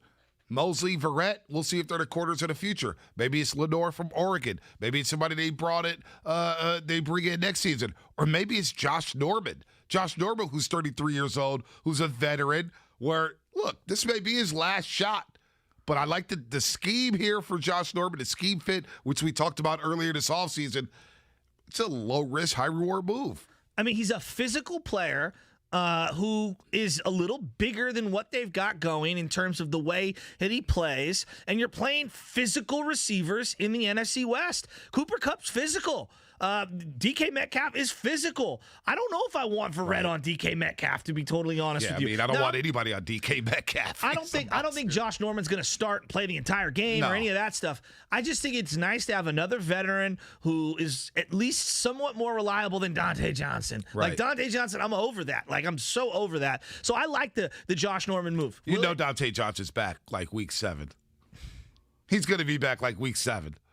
There's a certain guy, Shanahan and Lynch, don't quit. Dante Johnson's one of those guys. So he's like the rust on your stainless steel that you scrub it down, and then like 3-4 weeks later it comes back. Just keeps coming. Just keeps coming. WD-40 can't knock that stuff off. No, not at all. By the way, David Nayfield. Shout out to DB out there. David Nayfield, Chef David Nayfield. What's up, David? Shay Fico out there at the Visadero. Very good restaurant.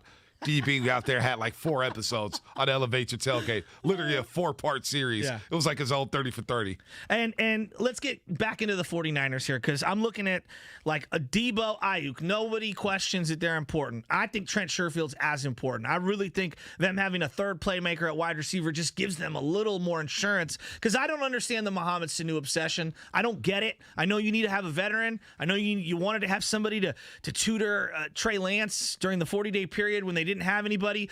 I wouldn't have gave him a roster spot. I don't think he's that good anymore. What about Jalen Hurd? So I'm glad you brought him up. I don't get it either with him.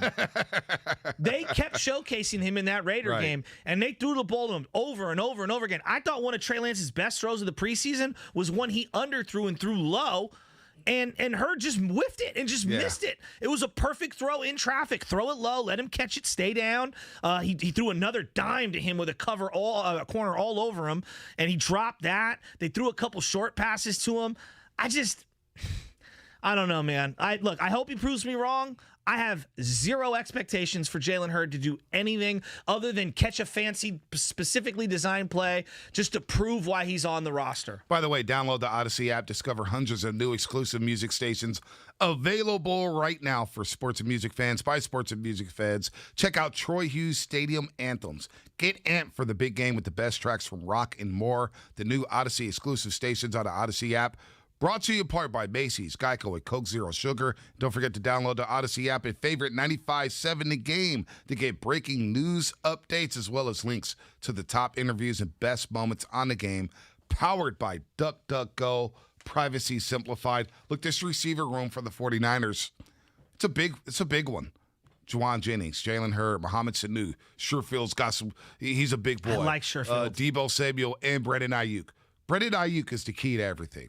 If he's healthy, all of a sudden you get Debo on the other side where he sees less attention. You could do all the jet sweep stuff with him and all that. And Brandon Ayuk is a guy who looks like he could be a dominant figure, but he dropped a lot of passes in the preseason. What's going on there? I don't know. Maybe the ball was coming out too hot for what people said. I don't know. The guys at North Dakota State didn't have a problem catching Trey Lance passes. He even dropped to Jimmy Garoppolo one, although I think that was more of a missed throw by Jimmy G as opposed to a bad drop. but ball hits you in the head, you got to catch it. And Brandon Ayuk didn't do a lot of catching in the preseason. What do you think about him returning punts? I don't like it. Why? Wait, timeout. You are the biggest John Taylor fan of all time. You love JT. You talk about his punt return all the time. You talk about all the skills that he brought to the table. You had Jerry Rice on the other side. Brandon Ayuk is my number one receiver. He's my number one receiver. All right. I think it's Debo. I think Debo's the number one, but we're splitting hairs. Yeah, we're splitting. I don't like it. The risk is not worth it. What's he going to get blown up? Yeah, he can. I think that the bad game cut, bad move. You get hit out of bounds. Somebody lands on you. They land on your rib. They land on your shoulder. A lot can happen on the punt return. Well, I think it's just such a valuable spot to have a playmaker in, and if he can make plays, I'm okay with it. Like the guy can get hurt at practice. I believe me. I hear you on the injuries and all that stuff. I mean, you're worried about Kittle bullet over a young Raider. I'm worried about 11 guys running down the field, 10 guys running down the field. It was like, hey, what's going on? Brandon Ayuk's back there. Like Antonio Brown, look, for example, I get it. Yeah. Pittsburgh had him out there returning punts. He looked good. Did a great job at doing it. Did a great job. On this football team, you can't bring in anybody to return punts with just fair catch. That's where I liked Webster, Simba and he's Webster. down with the Bears. And then they cut him, and to me, I would have kept him. Look. I'm not against Ayuk returning punts. If you think he's a playmaker and he can shift the field for you and get some of that hidden yardage, I'm okay with it. Look, am I worried about injury? I'm worried about every player. The guy just suffered a hamstring injury a couple of weeks ago. I know. But I actually like it because that's putting the ball in your playmaker's hands more often than not. Look, I want Ayuk to touch the ball 10 times a game. Right. If he catches a couple of punts, let's say 2 are fair catches, 2 are ones that he can run, give me 2 extra opportunities in space to see this guy make a move. Like that's, to me, the area where they messed up with Dante Pettis. His best skill was returning kicks. Right. Yet they never allowed him to do it. So he couldn't win the job. Well, they tried to give him the job. Cracked. Exactly. He got cracked. He didn't look like he was ready for the NFL at the NFL level to return punts. And he broke the NCAA record. I mean, he had every opportunity to be that punt returner. By the way, you're listening to 95.7 The Game, KGMZ FM, in AC1 San Francisco, and Odyssey Station. Real quick, I agree with the 650. He wants to hear some college football hot takes. Oh. College football hot takes? I got a hot take for you. Yeah. Bryce Young right now is the best quarterback in college football. Hey, how composed was he when he came out of the pocket and just stop and wait for the defenders to come to him, and he's ripping the ball down the field? I think there was 4 or 5 California-born college quarterbacks playing on marquee teams over the weekend. C.J. Stroud, Ohio State. DJ from Clemson. JT Daniels Is for it Georgia. Alawala? How do you say his name? Does anyone know? I had it last night. I was practicing. I know. I was trying to practice. Ukulele? Oh, man. This is Sounds of the Week. Yeah. Oh, man. I got it. He I'm looked very heavy-footed in that Clemson game. I was not impressed with their offense. Wasn't impressed with their playmakers downfield. Wasn't impressed with him. He had tunnel vision. Felt like Clemson couldn't block Georgia at all. Georgia looks legit. I mean, how great was this? Good. This college football weekend, I might have watched more college football this weekend than I have in 4 or 5 years combined. You've been missing out.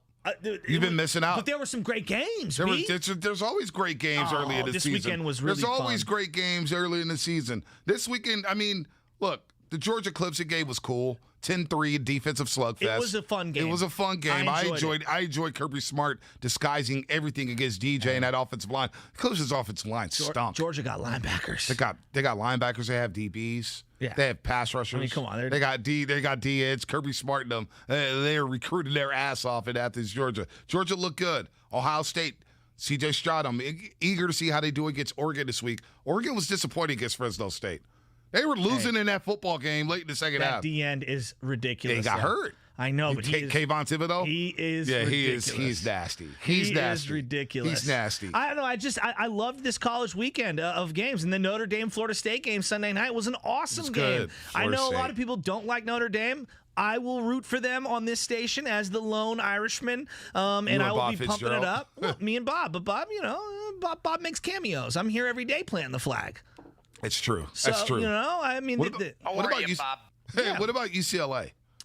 Hey, look, Chip Kelly, shocked. As a Niner fan, it's hard for me to evoke any positive emotion when it comes to UCLA. The gold face masks look nice. I thought their unis looked good, and they shoved LSU around. I couldn't believe the way a Pac-12 team was shoving another team from the SEC. Like, that, to me, was the biggest upset of the years thus far. Like, wow, shocking. Yeah, no, they looked really good against LSU, and it was funny watching Coach Orgeron coming into the Rose Bowl. Some UCLA fans said, "Hey, we're going to beat your butts today." And he said, please get out of here with that sissy blue shirt on. So now UCLA's Twitter page has a sissy blue shirt, and the U in blue, it's got that UCLA cursive that they always have on the helmets. They look good, man. They did look good. The Bonte curse strikes again, 8-3-1. Who'd you pick? Stanford, Cal, and San Jose State all got their asses kicked. Look, 8-3-1. I bet against Stanford. K-State looked good. All right, K-State looked good. I'm not a Cal guy. I do like Sparty. San Jose State, they show a lot of love. I show a lot of love to them. I was pulling for them. They held tough with USC for a while. Starkel's going to be okay with San Jose State. I was disappointed about that loss to USC, but Stanford and Cal, they stink. Yeah, well, look, my big takeaway when it comes to college football, and we're going to talk all the big matchups throughout the year. My biggest takeaway, this quarterback class that's entering the NFL next year, I don't like it. Is so below what this last class was. And if the Niners were going to make a move to do what they did, I am so glad they did it in the draft that they did it in, because there were 4 or 5 guys that you could make an argument for them selecting. And I look at this class and I'm like, that kid from North Carolina looks garbage. Rattler does not look that good. Spencer Rattler may be a little overrated. I mean, a little? A little overrated. It's going to take a couple of years for some of these other guys to step up. Obviously, the kid Bryce Young's only a sophomore at Alabama, but he looks good. He does look good. Looks so but like good. I'm so glad the Niners made their draft pick in the class that they did, because this year's draft class, there's no guy right now. Again, things can change, but there's no guy right now. I'm like, you gotta have this dude. Like, the fact that they can move up to 3 in last year's class, I think we're gonna look back at it and look at it as a really prudent decision because of how bad this year's draft class looks. Yeah, and this is something we discussed during the draft process last season, that you got to get a quarterback in this draft, because looking ahead, DJ's only a sophomore. Bryce Young's only a sophomore. You know what I'm saying? Like, some of these youngsters, JT Daniels, is he an NFL quarterback? I don't know. There's a guy in Cincinnati that the name is evading me. Actually, I like the Cincinnati team guy. In They're general. tough. They're tough. Yeah. They're going to be a sleeper, Carson no doubt Strong about it. in Nevada. Yeah. I need to see more. That's more fair. of them. There's not a lot going on at the quarterback spot. You're right about Slovis at USC. I'm not really feeling him all that much. Texas don't really have any quarterbacks. Rattler's going to be the quarterback. Yeah, there's no doubt. This class will take a step back. This class coming up will be all about defensive linemen, defensive ends, and linebackers. I mean, and you got some running backs, but for the most part, it's going to be one in the trenches. The trenches are going to dominate the next NFL draft. Favorite part of the college weekend for you, in terms of, because this felt like the official kicking off of college football. It wasn't week 0 when you had not one ranked team playing week 0. I didn't watch any of it. Hawaii, UCLA. Curly's like, oh, you weren't pumped for week 0? I'm like, you think I'm fired up for Nebraska, Illinois? I will not be there this weekend, fellas. Second most watched thing in sports is college football. Yeah, the NFL's number 1, college football's number 2. Welcome to the club, buddy. I'm just saying. So my biggest takeaway over the weekend, obviously, I'm going to start with the quarterbacks, which I brought up, but the other one is, gosh darn it, it feels great to see stadiums packed. Now, I don't know if it's safe or not. Who knows? I don't know. But I'm here to tell you, I enjoy everyone being able to get back to some semblance of normal, because I just went on a vacation, and I'm not trying to be contradictory. I'm just saying, like, it felt great to go away and enjoy the beach and enjoy normal life the way we used to before the pandemic. When I saw Jump Around get played, I believe it was Wisconsin. Madison. That was freaking awesome. Like, I got chills when I saw that. That was really cool. I know that Levi Stadium doesn't equate to what you see as some of these college atmospheres, these college campuses, but I am so fired up. Week 3, Niners, Green Bay Packers, Sunday Night Football? Dude, I'm I'm telling you. wait. I'll tell you the one thing that I loved wait. was I loved Lane Stadium at VTech on that Friday. Oh, that was sick. They were rocking in That was Blacksburg, sick. Virginia. But my big takeaway, one, I love college football because I love the gambling aspect. The gambling is so much fun in college football. Talent usually takes over. So I'm a degenerate when it comes to college football. But the biggest takeaway is just Alabama is going to be tough to beat again. I mean, they've got everything. Backs, They got receivers. Come on, They got quarterbacks. Unbelievable D-line. D-line. They got possibly the best pass rusher since Derek Thomas at Alabama. I'm serious. Bill they got O'Brien everything. Calling plays. Dude. You know Bill O'Brien's getting another job, right? Oh, there's no doubt. I mean, you go to Alabama, like Lane Kiffin, like Steve Sarkisian. You go to Alabama, you get right, you go coach under Saban. So right. Saban gives you that letter of recommendation, that referral saying, yeah, this is what he does. And then you go off to do great things as a head coach, and Saban sticks back in Alabama saying, all right, I'll take the best quarterback in California. I'll take the best running back in California. I'll take the best running back in Texas. Give me the best wide receiver all over. Like, this dude is a factory. It's unreal. It's unreal. And I'm looking, and they showed on the graphic during the broadcast, because I like Miami. I've always liked Miami. That's my squad. I'm a Florida State They guy. show the Miami quarterback's age. I think he's 25, right? Yeah, King. And I'm like, De'Aaron King. De'Aaron King. Yep. And like, then they show Tua, Mac Jones, and Jalen Hurts under the age of 23. And then they show Bryce Young, who's like 19, 20. And it's like, they've got 4 NFL caliber quarterbacks.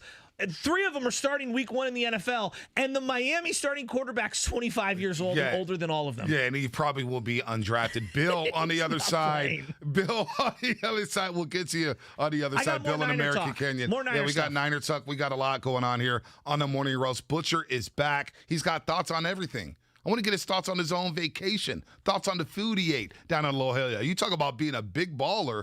My guy was staying in La Jolla, California. That's deep pockets right there. My man's got long money. What's coming up on the game is brought to you by Mimecast. Safeguard your organization against phishing, business, email, compromise, and risk of ransomware. Visit Mimecast.com. That's Mimecast.com. The wait is over. Lance over the middle. It's caught.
registered voter will receive a vote-by-mail ballot, so check your mailbox. Answer the 2 questions on your ballot and put the completed ballot into your prepaid postage return envelope. You can return your ballot through the mail, at a ballot drop box, or at your local polling place or vote center. Learn more at vote.ca.gov. Your vote is your voice. For the ones going above and beyond. For the ones reaching out, helping out, and lending a hand. For the ones people count on. You can count on Grainger. Grainger offers supplies and solutions for every industry. Backed by 24/7 customer support and specialists to help with hard-to-find products. Because you've got everyone's back. We've got yours. Call, click Grainger.com, or just stop by. Grainger. For the ones who get it done. Microban 24 protects against Staphylococcus aureus and Enterobacter aerogenes bacteria, but does not provide 24-hour protection against viruses. Every time you touch a surface, you leave behind bacteria. Use Microban 24 sanitizing spray to keep surfaces sanitized all day. Spray on hard surfaces to kill 99.9% of bacteria and viruses initially, including the virus that causes COVID-19. Microban 24 keeps killing bacteria for 24 hours, touch after touch. When used as directed, Microban 24, touch after touch, it doesn't give up. Let's just take that out of your mouth. At Ping's Pre-K, the growing enrollment is no play date. Toilet is not a closet. She needs more teachers certified in early childhood development. Is it nap time yet? Lunch? Indeed can help her hire great people fast. I need Indeed. Indeed you do. With Indeed Instant Match, we immediately show you quality candidates whose resumes on Indeed meet your sponsored job description. Visit Indeed.com/credit and get $75 towards your first sponsored job. Terms and conditions apply. Church's has a deal made for you or all y'all. Choose your favorite tenders or classic style chicken and spicy or original with sides and biscuits for everyone. So swing by for Church's Feed 6 starting at $20 deals. Church's, bringing that down home flavor. Offer valid at participating locations. Now, back to the Morning Roast, presented by Timeless Coffee with Bonte and Shasky. Man, that's some gangster stuff right there. Pandora's Box? I have no idea what that is. But we're back on the roast. Long weekend. Langford, go ahead, get in here. Come on, man. Just welcome to the Morning Roast on a Tuesday after a long weekend. This is actually Lil Baby. Lil Baby. The guy 42 Doug, who was featured on this track. But 42 Doug. Yeah, I'm into the instrumental. What? Not so much the lyrics, not so much the dialogue, but I'm more on the instrumental. Lil Baby stock has been down, by the way. Yeah, we'll talk about down on I don't want to talk about him. Yeah, he's stock down. But speaking of which, so the Drake album gets released last week, and everyone's losing their minds. And all of a sudden, I'm seeing on my timeline, Project Pat. Now, if anybody is an old school 3-6 Mafia fan like myself, then you know the Tear the Club Up Thugs, a.k.a. 3-6 Mafia, Project Pat was part of that. He's Juicy J's older brother. Yep. And so I have always had an affinity for Project Pat. I love Project Pat. I do too. So I'm like, I got to, what's going on? I go to the Drake album. I'm just listening organically through it, and boom, 8 bars of Project Pat. And I go, best 8 bars on the entire album. Project Pat. It's a good song. Look, Juicy J. I'm more of a Juicy J guy than Project Pat, but I respect him. A-Ball MJG. Somebody sent me a cover photo of those guys. MJG and A-Ball. MJG, dude. Old school photo of them in the Cadillacs in Memphis. So sick. So sick, Mac right? Mall and E40 were on their album way back in the day. Yeah, I remember that. I remember that. They leaked up for sure. Friend or foe. But Juicy J, when he had a lyric, he's got so many lyrics, but he officially won me over. This is later on the Wiz album, where he goes, I got yellow black diamonds on my chain. Call me Bumblebee or something like that. I said, this guy's Guru? amazing. Yeah, right? He goes, yellow black diamonds. Call me Bumblebee. I was like, oh, this guy's great. Anyway, so call me Donda, worried. CLB, Drake album, Donda, Kanye. Yeah. Nas's album's better than all of them. Oh, okay. I just want to get my hip hop take. Reviews. Yeah, Okay. I mean, we were down that hole. That's we went all down right. that lane. Let me give you a review on something that I'm worried about. I'm worried about Javon Kinlaw. I am, B. They moved DeForest Buckner.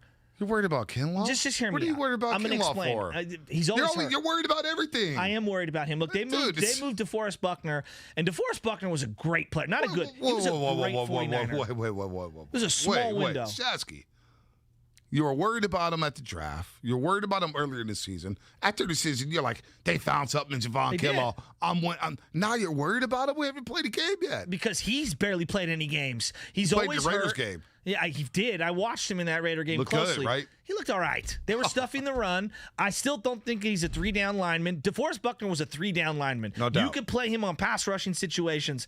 I don't know if Javon Kinlaw at right now, I don't know if he's at that level. I expected him to take a big leap forward with a full training camp, and he's barely been playing at practice. He wasn't allowed in a lot of the 11-on-11 portions until later on in the camp experience. And so I'm a little worried about Javon Kinlaw. I think it's a very big thing to monitor if you're a 49er fan. You traded DeForest Buckner for the 13th overall pick and then drafted his replacement. Now, I understand.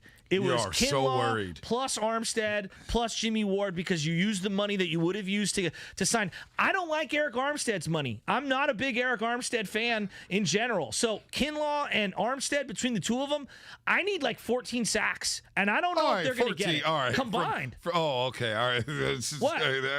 Give me 10. Give me 10 and play. Give me 10 and play great. Come on, man. And Bosa's going to gobble up sacks. Arden Key and D Ford are going to gobble up sacks. You also got Ibukam. So you got all those guys. So come on, Kinlaw's going to be fine. As what? Kinlaw's going to be fine as a 2. He's going to be fine D tackle. We'll see if he become a 3-down player. If he showed me a lot of strides last year. For a first-round pick to be not questioning whether he's a 3-down player. It's not bad. I mean, how many D tackles? Come on, man. It's not bad. He fits the defense. You had one, but this is the problem that I have, and this is why it's hard for me to get over the DeForest Buckner trade. You had a guy who was a 3-down lineman, and instead you decided to take 2 partial players in Armstead and Kinlaw and try to offset whatever the money was going to cost to get Buckner. Well, and I just think that was wrong. You know what, though? You know what? It may have been wrong, but a lot of people thought Buckner didn't play as well in the wide 9 as he did before Chris Kosari got here. They said maybe it was a little bit of struggles, and they saw Armstead had the best year ever now. It was a contract year. So guys are going to ball out during a contract year, right?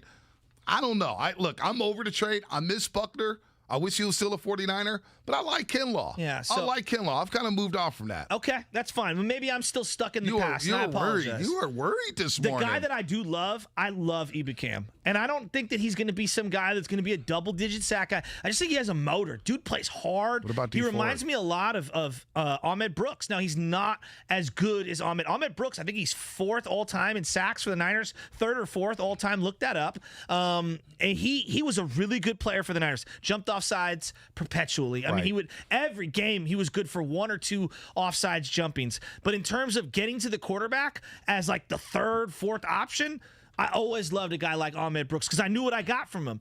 Horrible human being off the field, but he's a really, really, really good player. Ibukam looks like he could be a monster for this team. He might not be bad. He'll be a situational pass, but he might not be bad. But you got options. You got D Ford on the pitch count. You got Arden Key on the pitch count. This defensive line looks good as a whole. As a whole, it looks good. It looks really, really good. By the way, download the Odyssey app and favorite 95.7 The Game to get breaking news updates as well as links to the top interviews and best moments on the game. Powered by DuckDuckGo, privacy simplified. Let's get the bill real quick at American Canyon. Oh, okay. Let's talk about some quarterbacks here on the Morning Roast. What's up, Bill? Good morning. Good morning, guys. How are you? Good. You guys were so right about all the college quarterbacks are so diluted this year. Spencer Rattler, the most overrated quarterback in the college ranks right now, was horrible against Tulane. I mean, he got picked off twice, and I was at the Cal game. The guy's strong for Nevada is nice, but Cal's DBs were terrible, so they couldn't cover anyone.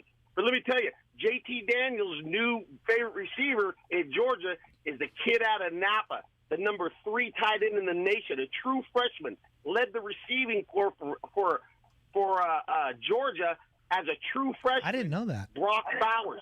Brock Bowers. Check him out. This kid is everything. He's a mix between Kelsey and Kittle. He walks the dog, paints the fence, washes the car. This kid will do it all for them this year. What? I like that. Good call. The guy that I love, I mean, look, again, I know I like Notre Dame. That Mayer kid, the tight end for Notre Dame, he's a beast. 87. Baby Gronk. He is a beast. He's a sophomore. But again, that's another thing. Like, I think that this draft does not look as good in terms of the offense. Yeah, quarterback. If you wanted to get a quarterback last season, was to get the quarterback. 100%. That's why I'm glad they got Trey Lance. Even if Trey doesn't play a snap this year, which I don't anticipate. But also next year, you're going to have some movement at the quarterback spot. Aaron Rodgers will be a free agent. Hey, I'm predicting this now. Mark the tape. you guys listening back there? Mark this tape. I don't even know if we mark tape anymore. Aaron Rodgers, you want a spot to land? The Pittsburgh Steelers is that spot. You go take Big Ben Roethlisberger's job after this year. You got weapons galore. You got a decent offensive line, a stud running back, and an elite defense. Tell you where he's going to go, though. Look, that's great, right? He's going to Denver.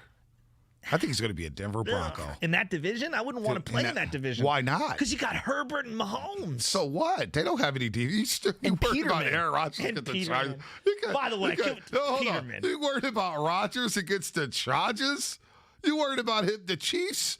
Defense ain't all that. And the Raiders, think about the weapons he's going to have in Denver. Like, you're going to have weapons, no doubt, in Pittsburgh. Jerry Jeudy's going to be a star. Jerry Jeudy's going to be a star. Noah Fant at tight end is going to be a baller. Cortland Sutton, when he's right, is good. Hamler's good. You got the running back from North Carolina. With that defense, that Broncos defense is legit. It's not better than the Steelers defense. Dude, it might be better this year than the Steelers defense. For that division. Look, Cleveland is very nice. They could have movement at quarterback. Baltimore is in a weird spot. I think it's like you have to win now. We'll see what happens with Lamar. Cincinnati stinks. You know what, though? Stinks. That offense is going to score points. For who? Cincinnati. Joe Mixon. We'll see. I think they're going to throw up points late like Philly. Higgins. They're a fantasy team. Boyd, that's the way I look at them. They're going to. They got a Stafford Lions feel to them. Right, they do got it. That's a good call right there. That's a good call. Pittsburgh could be interesting. For some reason, I see him going to Denver. All right. All the old quarterbacks go to Denver. It's not bad. It's because, Elway loves old guys. Right. What about this Elijah Mitchell guy? You think he could return some kicks? What do you make of him? Because he's a running back that they drafted way late. Well, he lost a bunch of weight. He's running faster. He didn't know where to be. He lined up improperly like 3 times and then went to the wrong side on multiple read options. But when he ran hard. Yeah, he didn't know where to be. But he does run hard. He's a guy that we saw the tape on during the draft. And it was like, okay, this guy could be a player. And we know the Shanahans love running backs. They get running backs anywhere. Bobby Mitchell, the running back coach, has been with the Shanahans since the Denver regime. He's been with Shanahan forever. They know how to find running backs. So I would rather have Elijah Mitchell return kickoffs. Now, punts is tricky, right? Because the most important thing to me with a punt is whether or not you catch it, right? Yeah. And you got to catch the ball. Kyle Williams. All right? Catch the ball. And I need somebody there with sure hands back there. Like Trent Williams, as much grief as we give him for those punt returns, at least he caught the damn ball, right? Catch the ball. I need possession. of the football. Can Elijah Mitchell catch punts? Who can catch punts? I don't know. Well, I find it interesting that they kept him. I don't think anybody was going to claim him for their roster. So it was an interesting move, in my opinion. And then you obviously let Wayne Gallman go, which I'm okay with. I just think the Niners running backs are stacked. I think they're going to run the crap out of the ball this year. I don't like their receivers in terms of fantasy and where they're sitting, because I did a bunch of fantasy drafts. I think everybody has done a fantasy draft, at least one. And if they probably have another one, it's going to be tonight, or maybe it's Wednesday night before Thursday's first game with Tampa Bay and the Cowboys. I love Trey Sermon, and I love Raheem Mostert. I loved what I saw from Raheem Mostert in that small snapshot against the Raiders. Dude, Mostert looks good. But Mostert looks good. He looks he's really going to – it's good. Do you want to give him 20 carries a game? Probably not. But shit, Mostert looks so fast. He looks so good. It's so physical. And then Trey Sermon got better as the preseason went along. Yes. They both have injury issues. Sermon's had some injuries at Ohio State, has some injuries at Oklahoma. Mostert, we know about his career at the 49ers. He's been banged up a lot. But those two running backs is a tandem. And then when you get Jeff Wilson Jr. back at some point this season, don't forget about old Jeff Wilson Jr. He could run too. And JaMychal Hasty took that job from Wayne Gallman. JaMychal Hasty could play. Yeah, he can. He could play. He could run that rock. That's a good point. The running back room is in great hands. Great hands. But we just saw on Get Up. Get Up on ESPN. It was on the screen during the break. And Jeff Saturday, a former center for the Indianapolis Colts. Oh, yeah. Lost a lot of weight. Lost a lot of weight. Basically said the X factor in the NFC is Jimmy Garoppolo. Wow. The X factor in the NFC is Jimmy Garoppolo. We're here now. Looks like Jimmy's going to start week 1. I don't think Trey Lance with that finger, I think he's out of the running for the starting job. You disappointed because of that? No, I don't. I mean, for entertainment purposes, I wanted to see Trey. But I ain't mad at Jimmy. Like, I think Jimmy could potentially have a big FU season to everybody who doubted him. And it's a contract year basically for him because he's either going to get the money from the Niners and come back for year whatever next season in 2022, which we all don't think is going to happen, or he can move on and get a starting job somewhere. But he can take this team, like we know he can help take this team to the Super Bowl. He has never been on the offense. And I said this earlier today. He's never had an offense here in San Francisco that has been this loaded. He's got the best receiving core he's ever had in San Francisco. He's got George Kittle still in his prime. He's got Big Trent Williams, who's probably a better left tackle than Joe Staley was at this point of his career. And he's got a deep backfield.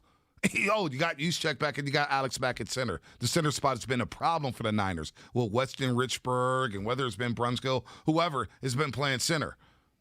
Garoppolo has a great offense around him. He can do some big things here. And just imagine, he goes into Detroit, he goes into Philadelphia, and he starts 2-0 going into the Sunday night game against Green Bay Packers. Green Bay Packers are going to be without David Bakhtiari, the star left tackle. It could be a long day for Aaron Rodgers. Jimmy Garoppolo has a chance to, right off the bat, go 3-0 in this young season and take the job, and we won't hear about Trey Lance for the rest of the season. I mean, that's B. We won't hear about. We're going to hear about Trey Lance from certain fans at every missed pass. I think Jimmy could put a stranglehold on the starting quarterback job and take this job over. And once you go 3-0, there's no looking back. There's no looking back. You can't even bring up Trey Lance because then everybody's like, "Oh, everybody always says the soft landing spot for Trey Lance. The soft landing spot is Detroit and Philadelphia. It's not Indianapolis on Sunday night after a bye. It's not going up to Seattle. It's Jimmy Garoppolo. It's a soft landing for the 49ers is Detroit and Philly." So Jeff Saturday saying that Jimmy's the X factor. It's very interesting because I would be like, in terms of X factor for the Niners, like forget the NFC. For the Niners, I wouldn't think of Jimmy Garoppolo. But now that he's brought that up, I'm now recalibrating and I'm saying to myself, he's kind of got a good point here. Like if we get good Jimmy and we get the guy who can, hit his back foot, boom, start distributing the ball all over the field. They do have playmakers, B. They've got playmakers, man. The question that I have is, will he have the leeway to have a poor series or two? I'm done. Series, wow. Forget game. We're doing it series by series? Well, I mean, Shanahan's yanking guys. Once we go to week one, I don't think Shanahan can pull that crap. We can't pull this crap and say, "Oh, Jimmy went 3-0. It's time to look at Trey Lance warming up." No, you shouldn't do that. That's not winning football. That's not winning football. You can't play this. You got to let Jimmy play.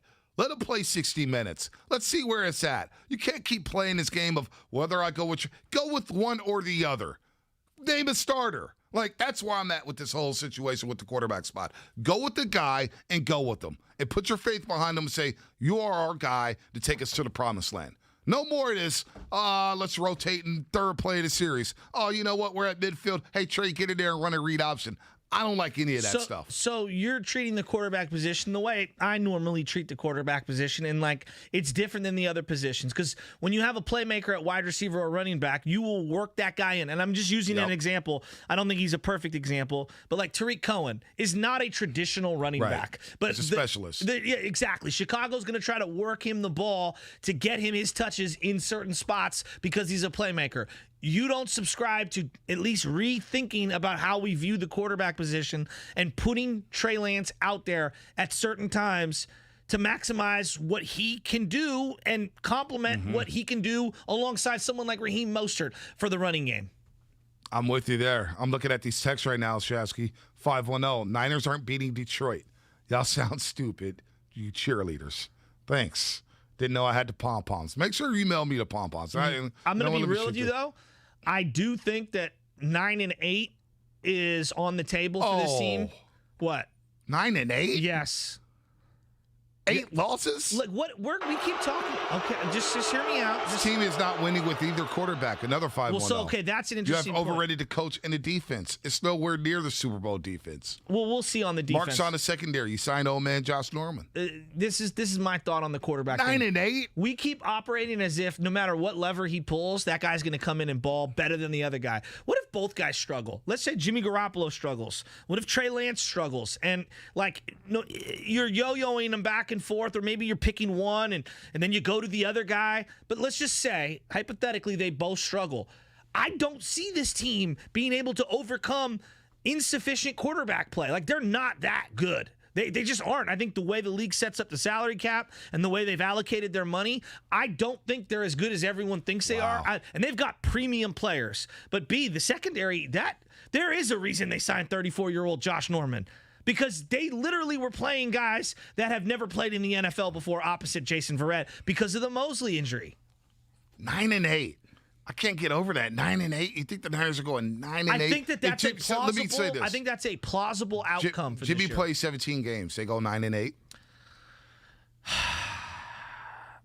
I think that they're probably topped out at 12 wins, but that doesn't mean that that's who he is. Like, I saw Jared Goff get worse over 4 years in the same system. I don't think that Jimmy has earned the benefit of the doubt for me to say he's going to only give you 2019 production because that's the only full season he's given you, and when he plays all 16, that's what you can bank on. Last year, he did not look that good. If he gives me last year's performances for all 17 games this year, 9-8 is about right. Yeah, I don't think he's going to be as bad as last year. I don't think so either. I think the ankle injury in week number 2, we just scoff over it to say, oh, he's injury prone. Well, you know what? Quinnen Williams is 325 pounds. All right, 325 pounds, and he lands on his ankle. We're lucky the ankle didn't snap. Well, week 1, they didn't play Debo or Ayuk, and they lost that game. That's what I'm saying. They Kendrick Bourne, Dante Pedersen, Trent Taylor were starting receivers. And Kittle got hurt in the second quarter. So again, the criticism towards Jimmy Garoppolo, and I've been guilty of this, has been unfair. For sure. It's been really unfair. And now if he gets off to a hot start, can it be reminiscent of 2019 where they win the first 2 games? It wasn't pretty at Tampa Bay. It wasn't pretty at Cincinnati. Then you go into week 3 against a Pittsburgh Steelers team without a quarterback, obviously Mason Rudolph, and you turn the ball over 5 times, and you still found a way to win that football game. The start of the season, now you won't get the bye after week 3. Obviously, you have Seattle week number 4 coming off the Green Bay game. But it does look like the schedule sets up to where, you know what, you could put Detroit in the bag, which I think is still a trap game. You don't want to go in there sleepwalking. Philadelphia, got to have a game, right? Got to beat Philly. And then you play Green Bay Sunday Night Football without their star left tackle, all-pro David Bakhtiari. The D-line should be able to eat that day against Aaron Rodgers and company. It's setting up. The schedule sets up for the Niners to be 3-0 right off the bat. It is, but it's also the NFL, and both those teams are having their home openers the first 2 weeks. Like, crazy things happen. If you were going to make an argument for why Detroit would win a game, it would be one of those early in the season games against the Niners where we haven't seen – I don't think we've seen Jared Goff in the last 2 preseason games. He didn't play at all in them. So I don't know what the heck Detroit is. I think they stink, but I don't know. I also thought the Niners were going to be better last year, and they stunk. So – you got to go over it, and you got to do it. Yeah, the injuries really hampered. And look, there's no excuses, but you're playing Nick Mullins, you're playing C.J. Beathard. You lose George Kittle. No doubt. I mean, you don't have Brandon Ayuk for stretches. You lose Deebo Samuel. He comes into the season with the Jones fracture. I mean, it was derailed early. Mostert ankle injury. Jordan Reed basically had to retire from football. Bosa, we know about him. The injuries galore really – It did him in. It did them in, and they were competitive in a lot of football games. I thought they were competitive in the Superdome last year. Yep. They were competitive on Monday Night Football until Josh Allen just started torturing Richard Sherman. I mean, they should have were won the Philly game. They should have won the Philly game. You lost the Philly, so we'll see about that. I got the Niners. If I had to make a prediction, my gut is telling me 11-6, 10-7.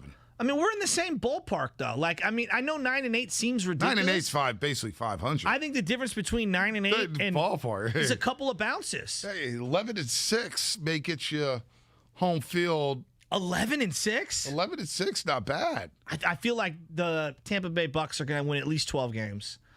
Maybe I'm too high on them, but I feel like they're really good. Here. And again, I don't know what to make of DeMeco Ryans and his defensive schemes right now. Well, there's a lot that we're going to find out in week 1. It's been a lot of vanilla. You haven't seen Bosa. That changes a lot. I want to see Fred Warner with Bosa out there. I want to see Hufanga with Bosa and some of these guys out there. I got to see it, B. I just got to see it. Again, I love my team. I think they're really poised. You got to get the ball rolling. Even in 2019, the first 5-6 games, I didn't think they were a Super Bowl team. No way did I think they were Super Bowl. They barely beat the Tampa Bay Bucks with Jameis throwing picks left and right. They barely beat Cincinnati. So, like, I don't know. It happens. We got to let the season play out a little. Oh, man, you're so worried today. It's not worried. I'm just looking at other teams. I'm looking at other teams. You're worried. You get Detroit and Philly right off the bat. Detroit and Philly right off the bat. You're afraid of Arizona now? I think Devontae Smith, I'm worried on the big play capabilities of him. Oh, my gosh. Jalen Hurd running around and throwing a bomb to him. So you're worried about Arizona? We'll get to them when we get to them. I'm talking about the first couple of weeks. Of course I'm worried about Seattle. Colts? Of course. Jacksonville? No. Houston? Urban Meyer needs to get ready. Houston? He better get another television job. I just want to get this on tape now. Houston, they stink. All right, Green Bay? Of course I'm worried about Green Bay. Who else did the Niners? Oh, Chicago? Chicago? Hey, look out for Chicago. Oh, Minnesota? Kirk Cousins plays you hard. Oh, my God. That's my birthday that game. My gosh. Yeah, I got that one circled. All right, what else? It's a Sunday in November. So you got Detroit. Come on, man. Chicago, I just Minnesota, don't. Look, this whole thing about, are you a Super Bowl roster? When you have Tom Brady, all right, or let's say, for example, Aaron Rodgers, you could do the Super Bowl talk. The Niners have Jimmy Garoppolo and Trey Lance. Jimmy Garoppolo got to a Super Bowl. He did. And a lot of guys, so did Rex Grossman. Aaron Rodgers been in one Super Bowl, so is Jimmy Garoppolo. Yeah, but the way we look at a team with someone like Aaron Rodgers and the way we look at Jimmy Garoppolo is totally different. If Jimmy Garoppolo was quarterbacking the Green Bay Packers, are they a Super Bowl roster? They may have won the Super Bowl that year. Come on. They may have won a Super Bowl that year because they would have probably tried to run the ball a little bit more instead of letting Rodgers step back and throw. Matt LaFleur. Maybe Jimmy Garoppolo ends up in Green Bay, huh? Do you not know what I do to myself as a Niner fan? I start off red hot, and then I start to worry, all right? And then as games go on, you get to the regular season and you start to worry. And then at some point, I am going to find myself buying into this team and saying that they're unbeatable. That's this is what the you life do. cycle of a fan. This is what you do. You worry during the week. Then on game day, oh, we're going to beat this team by 3 touchdowns. This is a blowout. We're going to beat them down. It's over. And I'm just like, wait a minute. What happened to the worrier from Monday through Friday? And then on game day, you totally flip. I'm game like day, Ray Lewis. Dude, game day, you totally flip, and you're beating everybody by 4 touchdowns. Oh, man, it's going to be a long football season. I'm so pumped. It's going to be a long football. It's going to be a long football season. I am so pumped. 5-1-0, I'm with you. How does Butcher have any hair left with all this worrying? I got a good set of hair. Look at my hair. Hairline it's getting a little. It's not bad. Got to tell the barber to leave the soft spots alone, man. Yeah, it's not bad. you gotta tell the barber you gotta lay off a little bit. What are you more excited for this weekend? Are you more excited for Giants baseball or Week 1 of the NFL? Well, season? Giants are playing the Cubs, and a lot of Giants fans are going out there to Wrigley. Yeah, I know Coles is going to go to Wrigley Field probably Friday. Then he's going to drive down to South Bend, Indiana, check out Notre Dame. I think they're playing Toledo. Okay, maybe Toledo or Tulane. They're playing some cupcake. I'm more excited about Week 1 NFL season. It's Week 1, baby. I mean, it's a lot of nasty matchups. A lot of nasty matchups are going to be even. I always have a rule, too. Week 1, I don't bet on the NFL in Week 1. Sometimes I take the first 2 weeks off because I want to see how teams are adjusting and who's what, who's this, how's Goff look, how's DeAndre Swift look with the Lions. I'm excited about the Niners game. But I'm at the flip side, I'm equally excited about the Giants keeping it rolling. Like, can they hold off they got a 1-game lead on the Dodgers. 1 game. Like, they could win that series against the Dodgers and still lose it. Like, the division's not won yet. No. You know what I'm saying? No. You got a desperate Padres team for 10 games. It's going to be tough. But I'm excited about the Niners Week 1. Of course, because football's king. Because, look. But Giants baseball this year has been so special. It has, but I've really fallen back in love with the team. Would you fall out of love? Well, I was frustrated. And I'll be real with you. Like, the way that the baseball game has been played the last couple of years, I felt like the old man on the outside who doesn't get the joke. You know what I mean? And now I'm totally bought in on just the logic of pitching changes, hitter approach, shifting. Like, I'm all in on this era of baseball. And I think it's because of the success that I've seen from this team. Like, no team, I keep saying this, Fangraphs puts it out every couple of days. No team has gotten more output, meaning more outs in a game from shifting than the San Francisco Giants. Proof is in the pudding. No team has had more pinch hit home runs than the San Francisco Giants. Like, every single move that these guys are making They're working it. They're like a 95% clip in terms of success on their in-game substitutions, and that's almost impossible to have. All right, the worrier, Joe Shasky. He's falling back in love with the Giants. He's worried about the Niners. Thinks they're going to go 9-8. I said right now I'm feeling 9-8. 9-8, and then on game day he's going to say they're going to finish 12-5. Yeah, it's going to be like 13-4. Let's bring in Dan Dibley for the showdown. Dan Dibley, you're a veteran. You've been in the game for 30 years. Oh. You gotta calm this guy down for me, Dibs. Let this young guy know why is Joe Shasky so worried. I don't get it, Dibs. It's Tuesday worries and it's Sunday excitement. We know how it goes, B, and that's the beauty of Butcher Boy is he's a full range of emotions over the course of not a week, not a day, not an hour, but a segment. He'll go from 9-8 to 16-1 faster than I change lanes on Interstate 580. What's up, fellas? What's up, Dibs? How's the weekend, man? Long weekend. I was surprised you didn't do the old stretch 4. Yeah, I kind of, invented the stretch 4, but sometimes you got to work a Friday, and Steiny had the stretch 4, which is great, and I'm taking little man to college to UC Santa Barbara in about 10 days, so I'm gonna take a day there. So I wanted to make sure I worked in advance of a huge Giant Dodger weekend, and lo and behold, guys, the Dodgers are better. We know that, but the Giants won 10 of the 19 this year. It's just the beauty of baseball and why I love the game so much. Yeah, I'm totally with you. Real quick on Santa Barbara, I was just down there. It's freaking awesome. Yeah. Go to Sandpiper. Play Sandpiper. It's a really cool course. Okay, I actually have a round built in. It's a Friday drop-off to the dorms and then a Saturday farewell, and then I'm going to try to hit up a course on the way back. So Sandpiper gets the official Butcher Boy recommend. That's good to know. There's like 6 or 7 holes that are so cool. You're going to really appreciate them. And your son's going to get out from that pasty fog and get into some sun in Santa Barbara. Good for him. Real quick, to cut you off, Shaz. When is Dan Dibley, Matt Steinmetz, Joe Shasky the Butcher getting on the golf course together? It's going to happen. It's going to happen. My sources tell me 2024. It's like Ryder Cup. I love it. Hey, Dibs, I want to ask you a question about this guy Bellinger, okay? Over the weekend, I'm watching him, and he was just an unbelievable player 2 years ago. I mean, if you were to just bet on someone's future before Tatis and Vlad Jr. and all these guys came up, before Shohei Ohtani, I would have said there's not one player in baseball that I would trade their future for Cody Bellinger. He's 23. He could play a zillion positions. He can run. He can hit for average. He can hit for power. And then I'm watching this guy. He's not batting like low 200s. He's batting 165. I have never seen a player on the way up have an MVP year and then just fall off the map this hard the way he has. What do you make of it?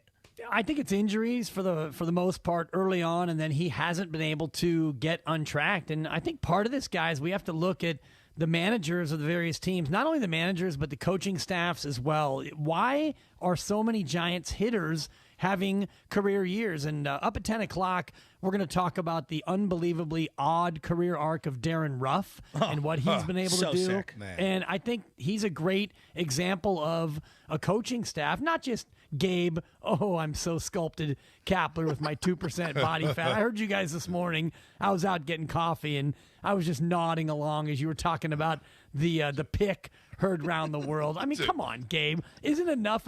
You're already going to be manager of the year, best record in baseball, but you got to flex literally on the rest of us like that. But I think part of it is coaching and the fact that, Giants players are all playing better than the back of their baseball card. Dude, how those veins, Dibs? I don't have one vein. You can't even find a vein. Like, whenever I get a shot from a doctor, they're like, well, you're going to have to drink a little more water. We're going to have to tap on these veins for a second. Yeah. Like, this dude's got veins galore. Like, it was no body fat whatsoever. It put me to shame as well. Niners week one. Week 1, 49ers. Garoppolo looks like he's going to get the start. Should we be worried about the Detroit Lions like Joe Shasky? He's worried about everything. Could it be a trap game against the Fighting Dan Campbells? Well, it better not be. And the only veins I have, B, are varicose veins, not the veins you necessarily want. And I think that if you're looking at Detroit as a trap game, then you've got bigger problems with the 49ers. You're 7.5-point favorites. The line's been unchanged. You're the better team. And there really is no trap spot when it's the opener on the road, you should be ready to go. True. Tomorrow you start, installing the game plan. If you go there and you get beat, well, then the 9-8 talk may have more legs to it. And I heard you guys talking earlier about Butcher Boy's hair loss, and I've been thinking a lot about my own hair loss, and it had me thinking about Dwayne Kuiper. Dwayne Kuiper's got 2 different home run calls. He's got the home run call for the Giants with the out of here, and he's got the road home run call, or the opposing team home run call